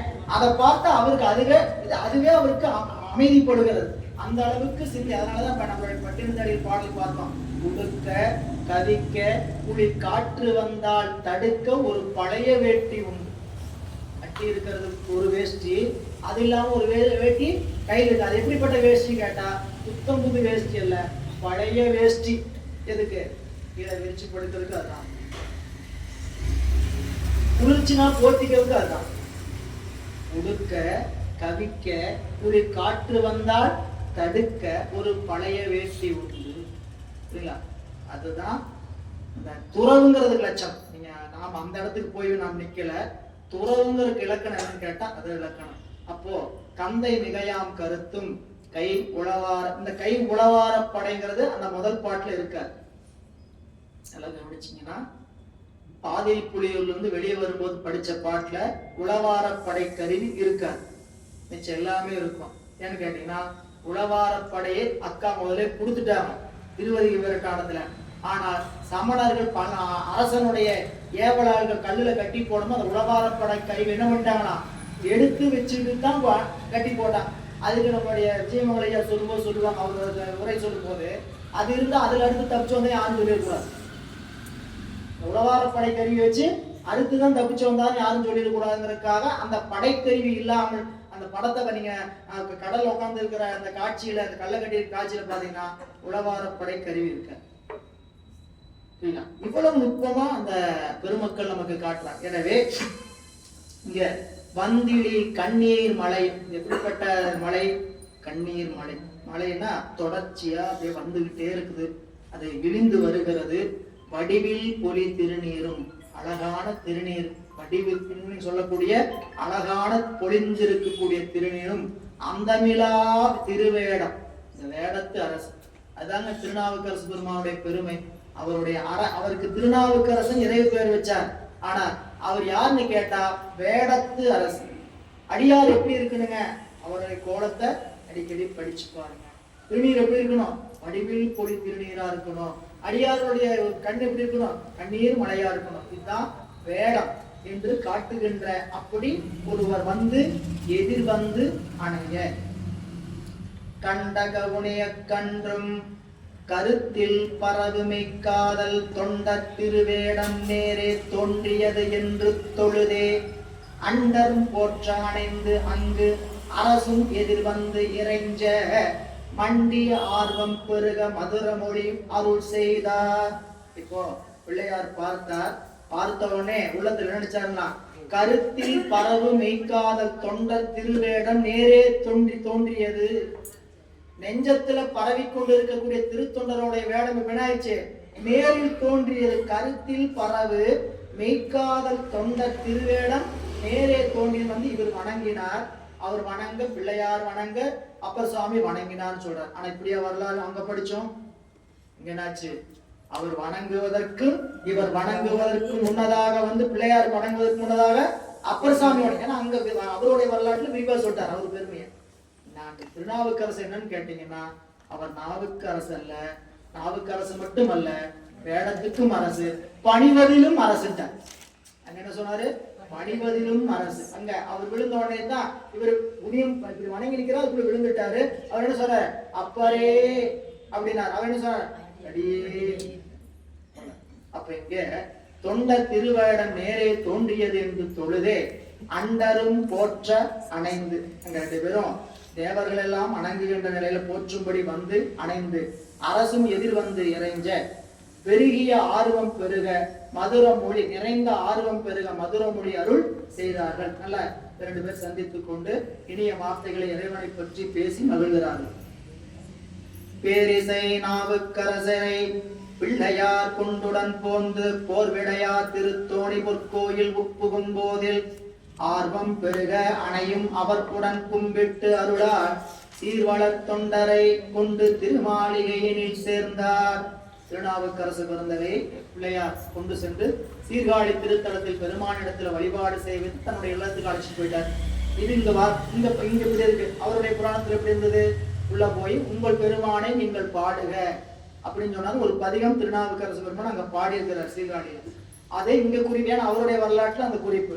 இங்க பிள்ளையார் பேரிசை நாவுக்கரசரை அழைத்து கொண்டு திருக்கோயிலை உள்ளே சென்று இறைவனை கும்பிட்டு மீண்டும் அருளார் சீர்வளர் தொண்டரை கொண்டு திருமாளிகையில் சேர்ந்தார். நம்மளுடைய நாயனாரை அழைத்து கொண்டு, அதாவது அப்பர் சுவாமிகளை அழைத்து கொண்டு இல்லத்திற்கு வருகிறார். அணையும் திருத்தொண்டர் தம்மோடு ஆண்ட அரசுக்கும் அன்பால் இணையில் திரு அமுது ஆக்கி இயல்பால் அமுது செய்வித்து உணரும் பெருகு அன்பு நண்பும் பெரு பொங்கிய காதலில் கும்பிட்டு உணரும் சொல் மாலைகள் சாத்தி உடன் மகிழ்வு எய்தி உறைந்தார். இப்படி வந்த அப்பர் பெருமானுக்கும் தொண்டர்கள் உடன் வந்தவர்களுக்கெல்லாம் இல்லத்தில் திரு அமுது செய்வித்து, அணையும் திருத்தண்டர் தம்மோடு ஆண்ட அரசுக்கும் அன்பால் இணையில் திரு அமுது ஆக்கி. அன்பின் காரணமாக இணையில்லாத திரு அமுது நாங்க எல்லாமே பொருத்திக்கணும். இணையில்லாத திரு அமுதாக்கி இயல்பால் அமுது செய்வித்து. என்ன இயல்பால்? அவருடைய பெருமைக்கேற்றபடி இயல்பால் அமுது செய்வித்து. கொஞ்சம் வாங்கி இயல்பால் அமுது செய்வித்துனா அப்பர் பெருமானுடைய பெருமைக்கு ஏற்றவர். என்ன பெருமைக்கு? அவருடைய வயதுக்கு தகுந்த மாதிரி உணர்வு. புரியுங்களா? நம்மளுடைய அன்புக்கு அவருடைய வயிறு பாத்திரமாவாதுன்னு நினைக்கணும். அன்புக்கு வயிறு பாத்திரமாக ஆகாது, பாத்திரமும் ஆகாது. சரிங்களா? ஏன்? அன்பின் காரணமாக அதையும் நம்ம கொடுக்குறோம். அவங்க என்ன முடியும், அவங்களுக்கு என்ன தேவை செஞ்சு கொடுக்கறது சிறப்பு. இல்லைங்களா? நாம சாப்பிட்றான்னு எல்லாம் கொடுக்கணும். அதுக்கு அதுக்காக கேட்காம விடுறதில்ல. கேட்டா முடியலைங்கன்னா விட்டுரும். எப்பயுமே உணவுகளை பொறுத்த வரைக்கும் போதும் சொல்லுகின்றதுக்கு மேல கட்டாயப்படுது. சில பேர் கூச்சத்தினால போதும்பாங்க, அதை பார்த்தா தெரியும், அப்ப கொடுக்கணும். சரிங்களா? சாப்பிட முடியாதுன்னு தெரிஞ்சிச்சுன்னா வற்புறுத்தக்கூடாது. ஏன்னா அந்த இடத்துல மட்டும்தாங்க போதும்னு சொல்ல முடியும். வேற இடத்துல போதுன்னு எதையுமே சொல்ல மாட்டோம். எனவே இந்த பிள்ளையார் இயல்பால் அமுது செய்வித்து புணரும் பெருகும் அன்பும் நண்பும் பொங்கிய காதலில் கும்பிட்டு. எப்படிப்பட்ட அன்புன்னு கேட்டா புணரும் அன்பு. ஏன்னா நட்புங்கிறது 3 வகை என்று காட்டுவார் திருவள்ளுவர். நம்ம அங்க படிச்சிருக்கிறோம். புணர்ச்சியினால் வருவது, அடுத்தது பழகுவதினால் வருவது, அடுத்தது உணர்ச்சியினால் வருவது. புரியுதா? உணர்ந்த பிறகு பழகணும், பழகிய பிறகு உணர்ச்சி பெருகணும். நட்பினுடைய படிகள். முதல்ல சேரணும், நண்பரா சேரணும். சேர்ந்த பின்ன என்னன்னா கொஞ்சம் பழகி பார்க்கணும். பழகலாம் வாங்கன்னு கொஞ்ச நாள் என்ன பண்ணணும், பழகி பார்க்கணும். பழகி பார்த்ததுக்கு அப்புறம் நல்லா பழகினதுக்கு அப்புறம் அவரோட உணர்ச்சியா பழகணும். இதுக்கு எல்லாம் அடுக்கிறார். தேராண்டெளிவும் தெளிதாண்ட ஐயரவும் தீராயிடம் வைத்தரும். சரிங்களா? ஒருத்தர் தேறி தெளியணும், தெரிஞ்ச பிறகு ஐயரக்கூடாது, இதெல்லாம் சொல்லி காட்டுறார். உணர்ச்சி பழகுதல் வேண்டாம், உணர்ச்சி தான் நட்பாம் இளமை. உணர்ச்சி மட்டும் போதாது, உணர்ச்சியினால பழக்கம் பழக்கத்தினால அவருடைய நன்மை தீமைகளை தெரிந்து கொண்டு அதற்காக என்ன பண்ணணும், அவங்ககிட்ட உணர்ச்சியோட பார்த்தா முகநக நட்பது நட்பண்டு நஞ்ச தகநக நட்பது அந்த உணர்ச்சி இதெல்லாம் அங்க பொருத்தி காட்டுறார். புணரும் பெருகும் அன்பும் நண்பும் பொங்கிய காதலில் கும்பிட்டு புணரும் சொல் மாலைகள் சாத்தி இறைவனுக்கு திருப்பதியங்கள் பாடி இருவரும் உடன் மகிழ்வு எய்து உறைந்தார்கள். இப்படி இருக்கக்கூடிய நாட்கள்ல அந்நாள் சில நாட்கள் செல்ல அருள் திருநாவுக்கரசர் பின்னார் சடை அண்ணல் எங்கும் மேவிடம் கும்பிட வேண்டி பொன் மார்பின் முன்னூல் புனைந்த புகழிப்பிரான் இசைவோடும் பின்னாக எய்த இறைஞ்சி பிரியாத நண்பொடும் போந்தார். இப்ப அப்படி இருக்கக்கூடிய நாட்கள்ல இவர் அப்பர் சுவாமி ஒரு விண்ணப்பிக்கிறார். பிள்ளையாரே, அடியே வேறு சிறு தலங்களுக்கெல்லாம் புறப்படணும், நீங்க உத்தரவு கொடுத்தீங்கன்னா அடியே புறப்படுறேன் அப்படின்னு ஒரு விண்ணப்பம் வைக்கிறார். இது அவங்களுக்கு ஏற்புடையதா? அதாவது இந்த 2 பேர் இப்படி இருக்கக்கூடிய நண்பலை பிரிய வேண்டாம் தான் தோணும். நான் 2 பேருக்குமே தெரியும் நாம 2 பேரும் ஒரே இடத்துல இருக்க வேண்டிய ஆட்கள். ஏன், நம்மளுடைய பணி ஈசன் பணி, இறைவன் பணி. அதனால நம்ம அதுக்காக என்ன ஆயிடும், நவர்ந்து கொண்டே இருக்கணும். அன்பால இருக்க சொல்றாங்கிறதுக்கு என்ன பண்ண முடியாது, இருக்கையில. அது 2 பேர் அது என்ன ஒத்த தன்மையுடையவர்கள், 2 பேர் ஒத்த நினைப்புடையவங்க. 2 பேர் சொல்லும் போதே விளக்கம்லாம் சொல்ல வேண்டியது என்னது, சரி அது சொல்ற.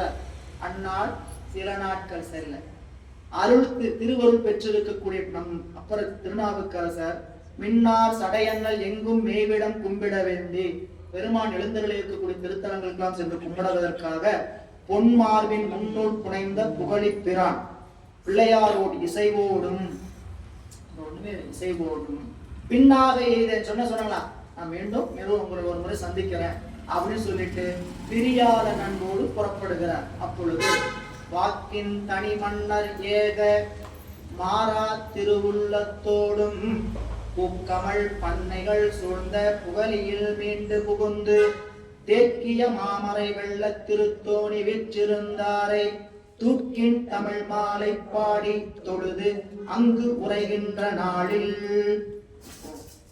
அப்பர் பெருந்தகை புறப்பட்டு செல்ல இவருக்கு அவர் போகக்கூடாதுன்னு நினைப்புதான். மாறாத திருவுள்ளத்தோடு என்ன பண்றது, போய்த்தான் ஆகணும் அப்படிங்கிற உள்ளத்தோடு.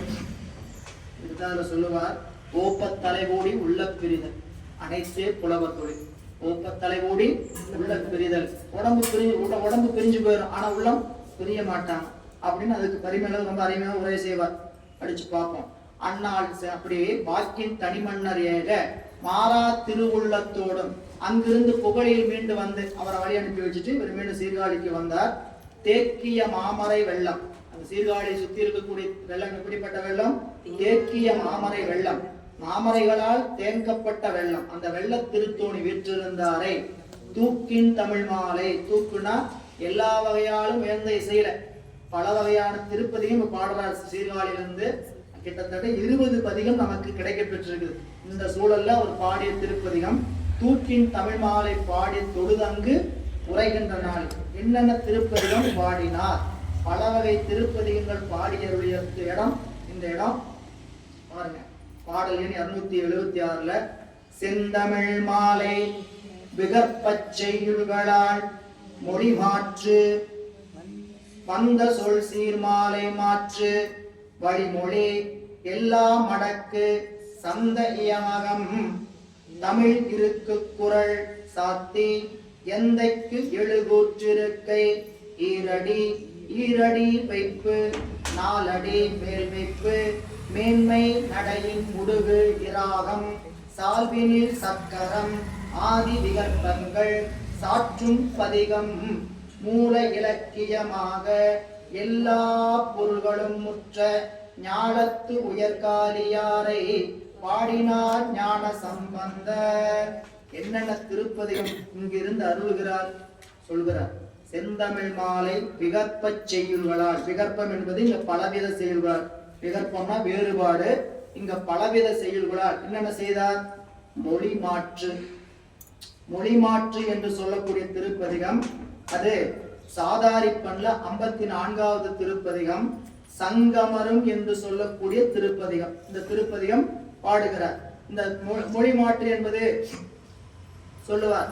அதுல சொல்லுகின்ற பொழுது மொழி மாற்று அப்படிங்கிறது சங்கமரம் பதிகம் பாடுகிறார். நான் பதிக வரிசையை சொல்லிடுறேன், அந்த மொழி மாற்று என்கிறது அப்புறம் சொல்றேன். சங்கமரம் 54 சாதாரிப்பண், செந்நெல் 55வது பண் இந்தளம், ஆடலரவு வியாழக்குறைஞ்சி 56வது பதிகம், பந்துசே 57 காந்தார பஞ்சமம், மடல்மொழி 58 புறநீர்மை பதிகம், நீல நல் மாமிடற்றான் என்கின்ற 59வது பதிகம் பேந்தை காந்தாரம், காடது அணிகலம் என்கின்ற பேந்தை காந்தாரப்பன் 60வது பண் பதிகம், வியாழக்குறிஞ்சியில அணியக்கூடியது பேந்தை காந்தாரத்தில் அறையும் புனல், காடது அணிகலம் 61 வியாழக்குறிஞ்சி. இதுவரை நிறுத்திக்கணும். இதுல மொழி மாற்று என்று சொல்லக்கூடிய பதிகம். அந்த மொழி மாற்று என்னன்னு கேட்டீங்கன்னா, இந்த பதிகம் பாருங்க, நீங்க பதிகம் இதுல இருந்து எடுத்துக்கங்க.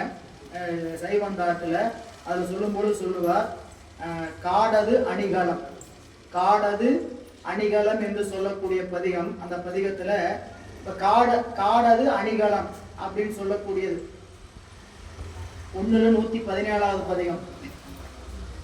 திருஞான சம்பந்த பெருமானுடைய திருப்பதிகத்தினுடைய சிறப்பு என்னன்னு தெரிஞ்சுக்கிறது கண்டிப்பா நீங்க இந்த பதிகத்திலும் படிச்சு தெரிஞ்சுக்கணும். சரிங்களா? ஏன்னு கேட்டீங்கன்னா, இப்படியும் பாட முடியுமா? காடு என்னது? இருக்கிற இருப்பிடம், இறைவன் இருக்கிற இருப்பிடம் காடு. அணிகலம் தோடு. இந்த பாட்டு எப்படி வைக்கிறாங்க கேட்டீங்கன்னா, காடது அணிகலம் கார் அரவம் பதி காலதனில் தோடு அது அணிகுவர் சுந்தர காதினில் தூச்சிலம். ரெண்டு வரியை படிச்சீங்கன்னா, சிலம்பு எங்க அணிய வேண்டியது? காதல் அணிய வேண்டியது. தோடு எங்க அணிய வேண்டியது? காதல் அணிய வேண்டியது. இருக்க வேண்டிய இடம் எங்க? காடுல. அந்த வார்த்தையை எப்படி மாத்தி போடுவார்? மாத்தி மொழி மாற்று. நேரா சொன்னாவே புரியாது. நம்ம நேரம் அப்படி இருக்கு.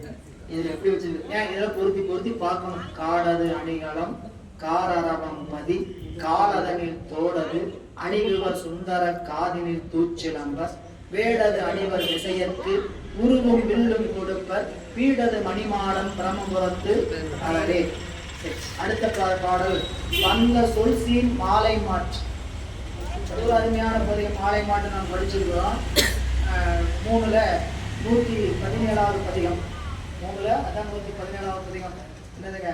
யாமாமா அந்த பதிகம் படிக்கும் போது பாடுறதுக்கு நல்ல இனிமையா பாடும். இந்த பாடலாம் மட்டும் வச்சிருக்கிறாரா? இசையோட வச்சிருக்கு. இசை அமைப்புல அதோட பொருள் அமைப்புல ஆழமான பொருள். சரிங்களா? மாலை மாற்று இந்த பாடல் வீட்டுல எழுதி படிக்க. ரெண்டு புத்தகம் இதுல பாத்தீங்கன்னாவே, சைவந்தாட்டுல பாத்தீங்கன்னாவே, பாடலை முன்னாடி இருந்து படிச்சுட்டு போனீங்கன்னாலும் ஒரே மாதிரி இருக்கும், பின்னாடி இருந்து படிச்சுட்டு வந்தீங்கன்னாலும் ஒரே மாதிரி. என்னங்க? 3ஆம் திருமுறை 117 பண் கௌசிகம். யாமா மானே யாமா மா யாழி காமா காணா காணா காமா காளியா மாமாயானி மாமாயா. இந்த பாட்டை திருப்பி படிங்க. யா மாமா யா மாமா நீ யா மாமா யாழி காமா காணா காணா காமா காளியா மாமாயா யா மாமாயா. 12 பாட்டு அப்படித்தான் இருக்கும். புரியல? 12 பாட்டுமே அப்படிதான் இருக்கும். சரி, இப்படிதான் இருக்குதா? ஏதோ பாட்டுக்கு மட்டும் இப்படி வச்சுக்கிறாரு, எழுத்தையெல்லாம் பிச்சு போட்டாரா நினைக்கிறாரு. பாட்டுக்கு பொருளும் கீழே உண்டு. நீங்க அதை படிச்சு பார்க்கலாம். இதை நீங்க பொருளோட படிக்கிற இடத்துல போய் படிச்சீங்கன்னா புரியும் உங்களுக்கு. இந்த பாடல்ல அப்புறம் அடுத்த பாட்டு பாருங்க. யாகா யாழி காயாகா தாயா ராதாயா ஆயா தாரா ராயாதா காயாயா காளி யாகாயா. பின்னாடி இது படிச்சீங்கன்னா அப்படிதான் வரும். பின்னாடி சந்தேகத்துல எடுத்துப்பாங்கன்னா என்ன பண்ணலாம்? எழுத்த போறா என்ன எழுதணும்? 1 2 எழுதணும். பாதி பாட்டு வரைக்கும் 1 2 எழுதிட்டு போய் பாதி பாட்டம் முடிச்சுட்டு பின்னாடி 1 2 எழுதிட்டு முடிச்சுன்னா எந்த இடத்துக்கு முடியுதோ அந்த இடத்துக்கு வந்து அந்த எழுத்து சேர இடம் அப்படி ஒட்டி இருக்கும். சரிங்களா? அவ்வளவு மாலை மாற்று பதிகம்னு இந்த பதிகத்துல விளக்கம் சொல்லணும்னு நிறைய விஷயம் இருக்கு. அவ்வளவு பொருள் நயத்தோட இசை நயத்தோட இந்த பாடலாம் நான் எப்பயுமே சொல்றது உண்டு, இந்த பதிகத்தை வந்து யாரெல்லாம் தப்பில்லாம படிச்சு காட்டுறீங்களோ அவங்களுக்கு எல்லாம் பரிசு கொடுக்கலாம். தமிழ் படிச்சிருக்கேன், நான் தமிழ் எனக்கு நல்லா படிக்க தெரியும், யாராருக்கும் டாஸ்க் நாங்களாம் தமிழர்கள் தமிழ் படிப்போம் நல்லா அப்படின்ட்டா முதல்ல படிக்க வேண்டிய பதிகம் யாமாமாணி யாமாமா படிக்கணும், அடுத்தது சுரர் உலகம் படிக்கணும். இது ரெண்டையும் தடுமாற்றம் இல்லாம படிச்சோம்னா தான் நம்ம யாருங்க தமிழ் படிக்கக்கூடிய தமிழர்கள். இல்லைங்களா? வீட்டுல போய் முயற்சி பண்ணுறீங்களோ, வகுப்பு முடிச்சவங்க முயற்சி பண்ண சொல்லும் போது வகுப்பு முடிஞ்சவங்க உங்களுக்கு ஒரு போட்டி, எங்கிட்ட வேணா யார் வேணா வாங்க உங்களுக்கு பரிசு தர. இந்த பதிகத்தை என்ன பண்ணணும்? தடுமாற்றம் இல்லாம படிக்கணும். பார்த்தே படிக்கலாம், பார்த்தே படிக்கலாம், பார்த்தே படிக்க, பார்த்தே படித்து உங்களுக்கு பரிசு வழங்க போகணும். ஆனா படிச்சுக்கலாம், தடுமாற்றம் படிக்கணும். சரிங்களா? சரி, இங்க வந்துடுவோம். எப்படி அதுக்குரிய நேரத்துல பாக்கலாம் அப்படிதான் சொல்லணும். அதுக்கு தகுந்த மாதிரி தயாரா தான் சொல்லிடலாங்கப்பா. இதெல்லாம் பொருள் அப்படி பார்த்தோம்னா சொல்ல முடியாது, உரைநூல் வச்சுதான் சொல்லணும். உரைநூல் பார்த்துதான் சொல்லணும். எடுத்தோம் அப்படி பொருள் சொல்ற மாதிரி பாடலாம் இதெல்லாம். இதெல்லாம் ஆழமான பொருள் பிரிச்சு அவங்க கொடுத்துருப்பாங்க, அந்த பொருளோட சொல்லணும். அது சொல்றதுக்கு பார்ப்போம். மாலை மாற்று, அடுத்தது வழிமொழி திருவிராகம். நாம் கடந்த வகுப்பிலே பார்த்தோம். வழிமொழி திருவிராகம் என்று சொல்லக்கூடிய பதிகம் தமிழை இடைவிடாது, அதாவது மொழி தடுமாற்றம் இல்லாம சொல் சுத்தமா படிச்சு பழகணும் அப்படின்னா இந்த பதிகத்தை படிங்க. அப்புறம் அந்த 12 பேரையும் வரிசையா அடுக்கி 2வது எழுத்து அந்த 12 திருநாமத்தை வரிசையாக வைத்து பாடப்பட்ட பதிகம் 3ல 67வது திருப்பதிகம் பண் சாதாரி. சாதாரி பண்ல இருக்கக்கூடிய திருப்பதிகம் இந்த திருப்பதிகம் 3ல 67. சூரர் உலக நரர்கள் பயில் தரணிதலம் உரணாளிய அரணமதில் புறமேறிய விரவு வகை சரவிசைகள் சரமுடைய பரமனிடமாம் வரமருள வரமுறை நிறைகள் சருசுருதி சிறவுரையினார் பிரமன் உயிர் அறநெறிக்குள் சரணையினை பரவ வள பிரமபுரமே காடு மிகு ஆணிசைக்குள் ஆணுவியல் வேடுமது காணும் அளவில் கோடு நுதல் நீல் நயனி கோணி பிடி மாணி மது நானும் வகையே ஏழு கரி பூனலிய ஆணியல் மாணிபதி சேனமரபோன்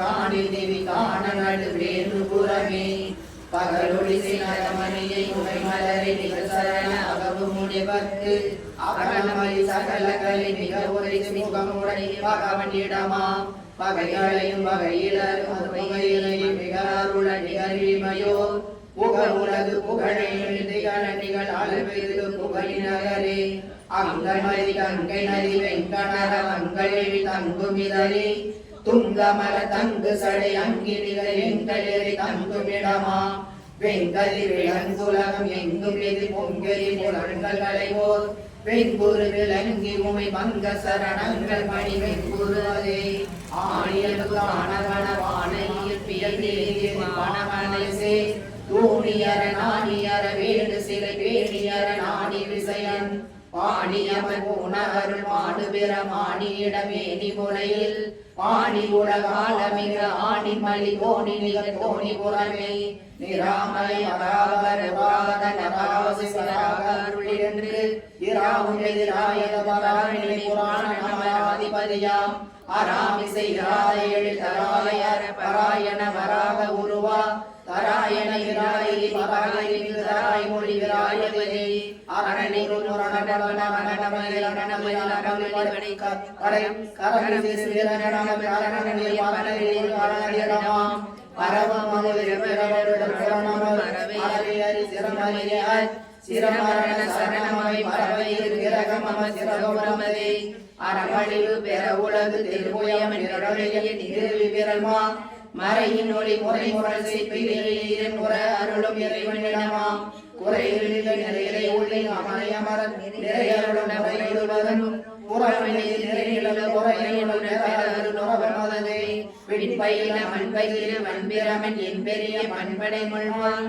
கண்பறியும் முன்பொழிய நுண்பொருள்கள் நண்பொருள்கள் கண்டனமாம் மண்பறியும் முன்பொழிய நுண்புசகத் பண்பயில சண்பை மொழி கண்பை மொழி கண்பை செம்புகளை சண்பை நகரே பாழி உரை வேடம் நிகர் பாழமன சூழுமுடல் ஆளருடரா ஏழிசை ஆழி மொழி ஏழை அவள் வாழும் இறை தாழுமிடமாம் வீழிசைகள் மேலுலகில் வாழரசு சூழரசு வாழ அரணுக்கு ஆணையசில் ஆடிசைய ஏழுலகில் ஊழிகள காலினகரே நச்சரவ கச்சர அசிற்றுமதி உச்சிமிளை சொருவையான் நிச்சயமணிச் சூழலை நிச்சயமிடு விச்சயமை விச்சனிடமாம் மச்சமத நச்சிமத விரும்பி அச்சவரத கொச்சைபுர வச்சமணி அசுரர்கள் நிச்சயமிடை கொச்சைநகரே உலகளறிது அடிவரையில் உலகு பழிவெருகு பழிவெனிடையா முழுதுகளில் இளமைகள் அணுகுடி விளைவில் ஒழுகு சிவசனை தொழுது உலகில் எழுதும் மலம் அணிமகை கடுமுறை கடுவலக பழுதிலே எழுமொழி தமிழரை மொழிமொழிகளை மொழிதலே. பதிகத்தினுடைய அந்த சொல் அமைப்பு, இந்த சொல் அமைப்பை படிச்சு போல சொல்ல நீங்க உச்சரிக்கிறது அந்த மாதிரி உச்சரிக்கணும். ரா வந்ததுன்னா அந்த லாவை அப்படித்தான் உச்சரிக்கணும், ரா வந்து அந்த ரா அப்படி படிச்சு பழகிட்டீங்கன்னா பதிகம் படிக்கும் போது உச்சரிப்பு சரியா வந்துடும்.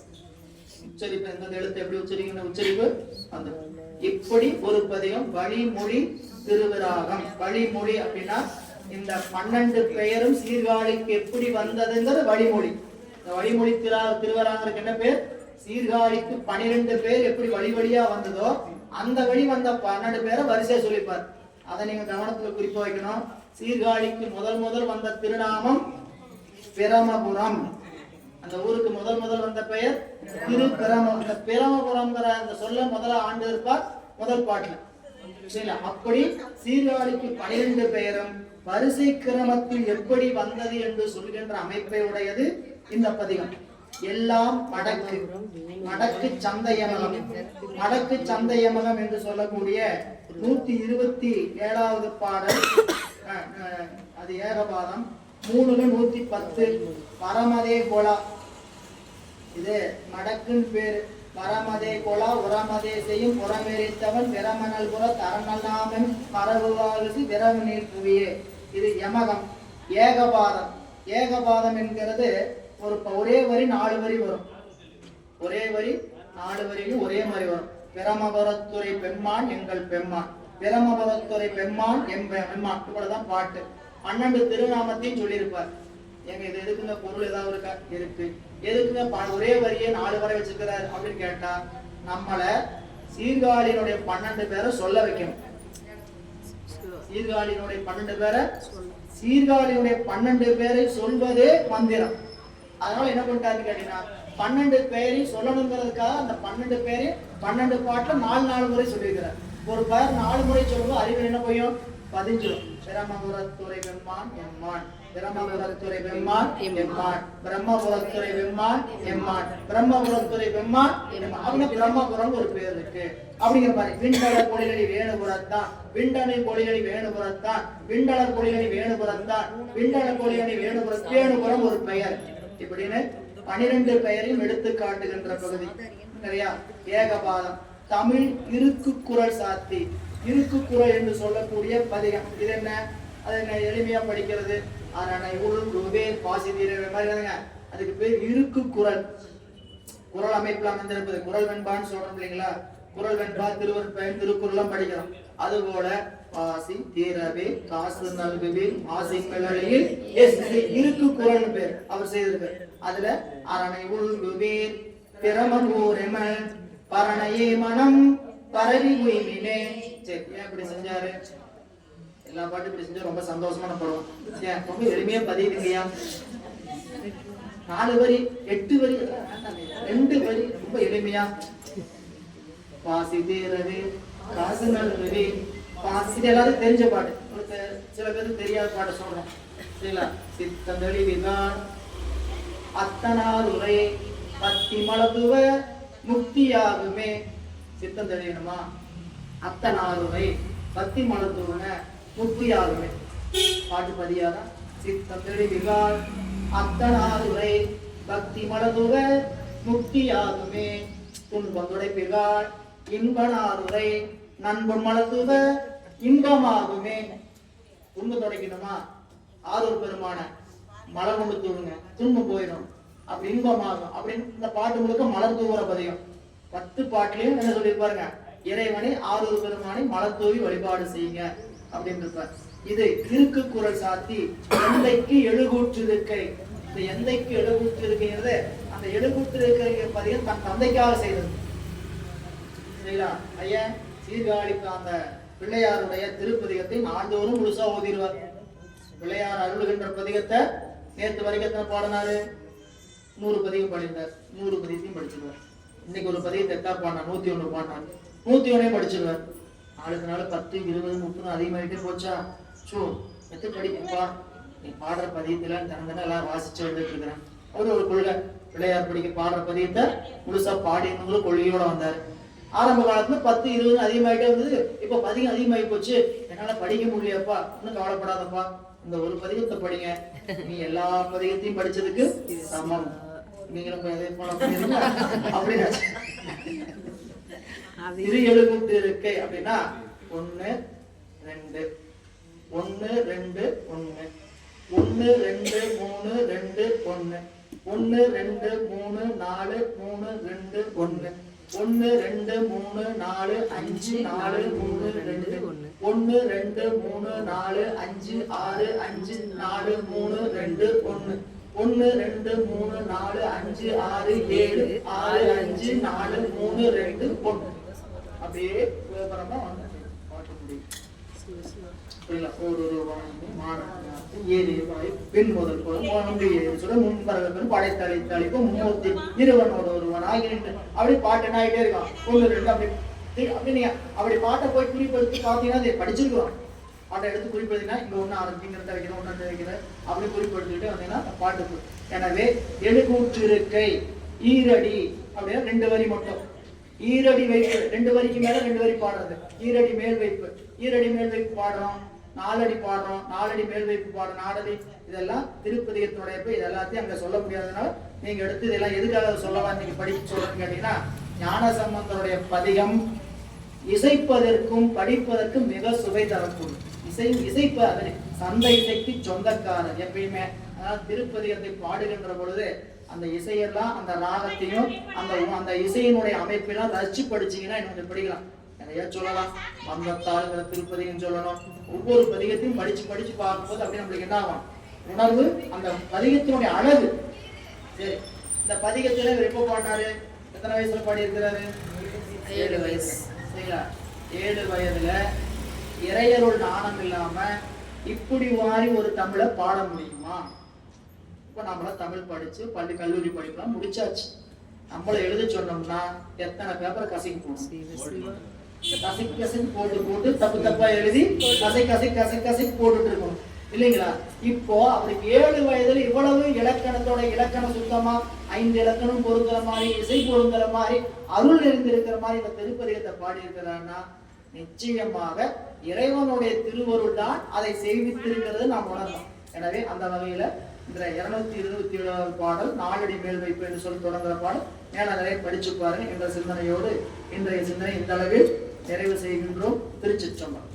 என்றும் இன்பம் பெருகும் இயல்பினார் ஒன்று காதலித்து உள்ளமும் ஓங்கிட மன்றுளார் அடியாரவர் மாண்புகள் நின்றதெங்கும் நிலவே உலகெல்லாம்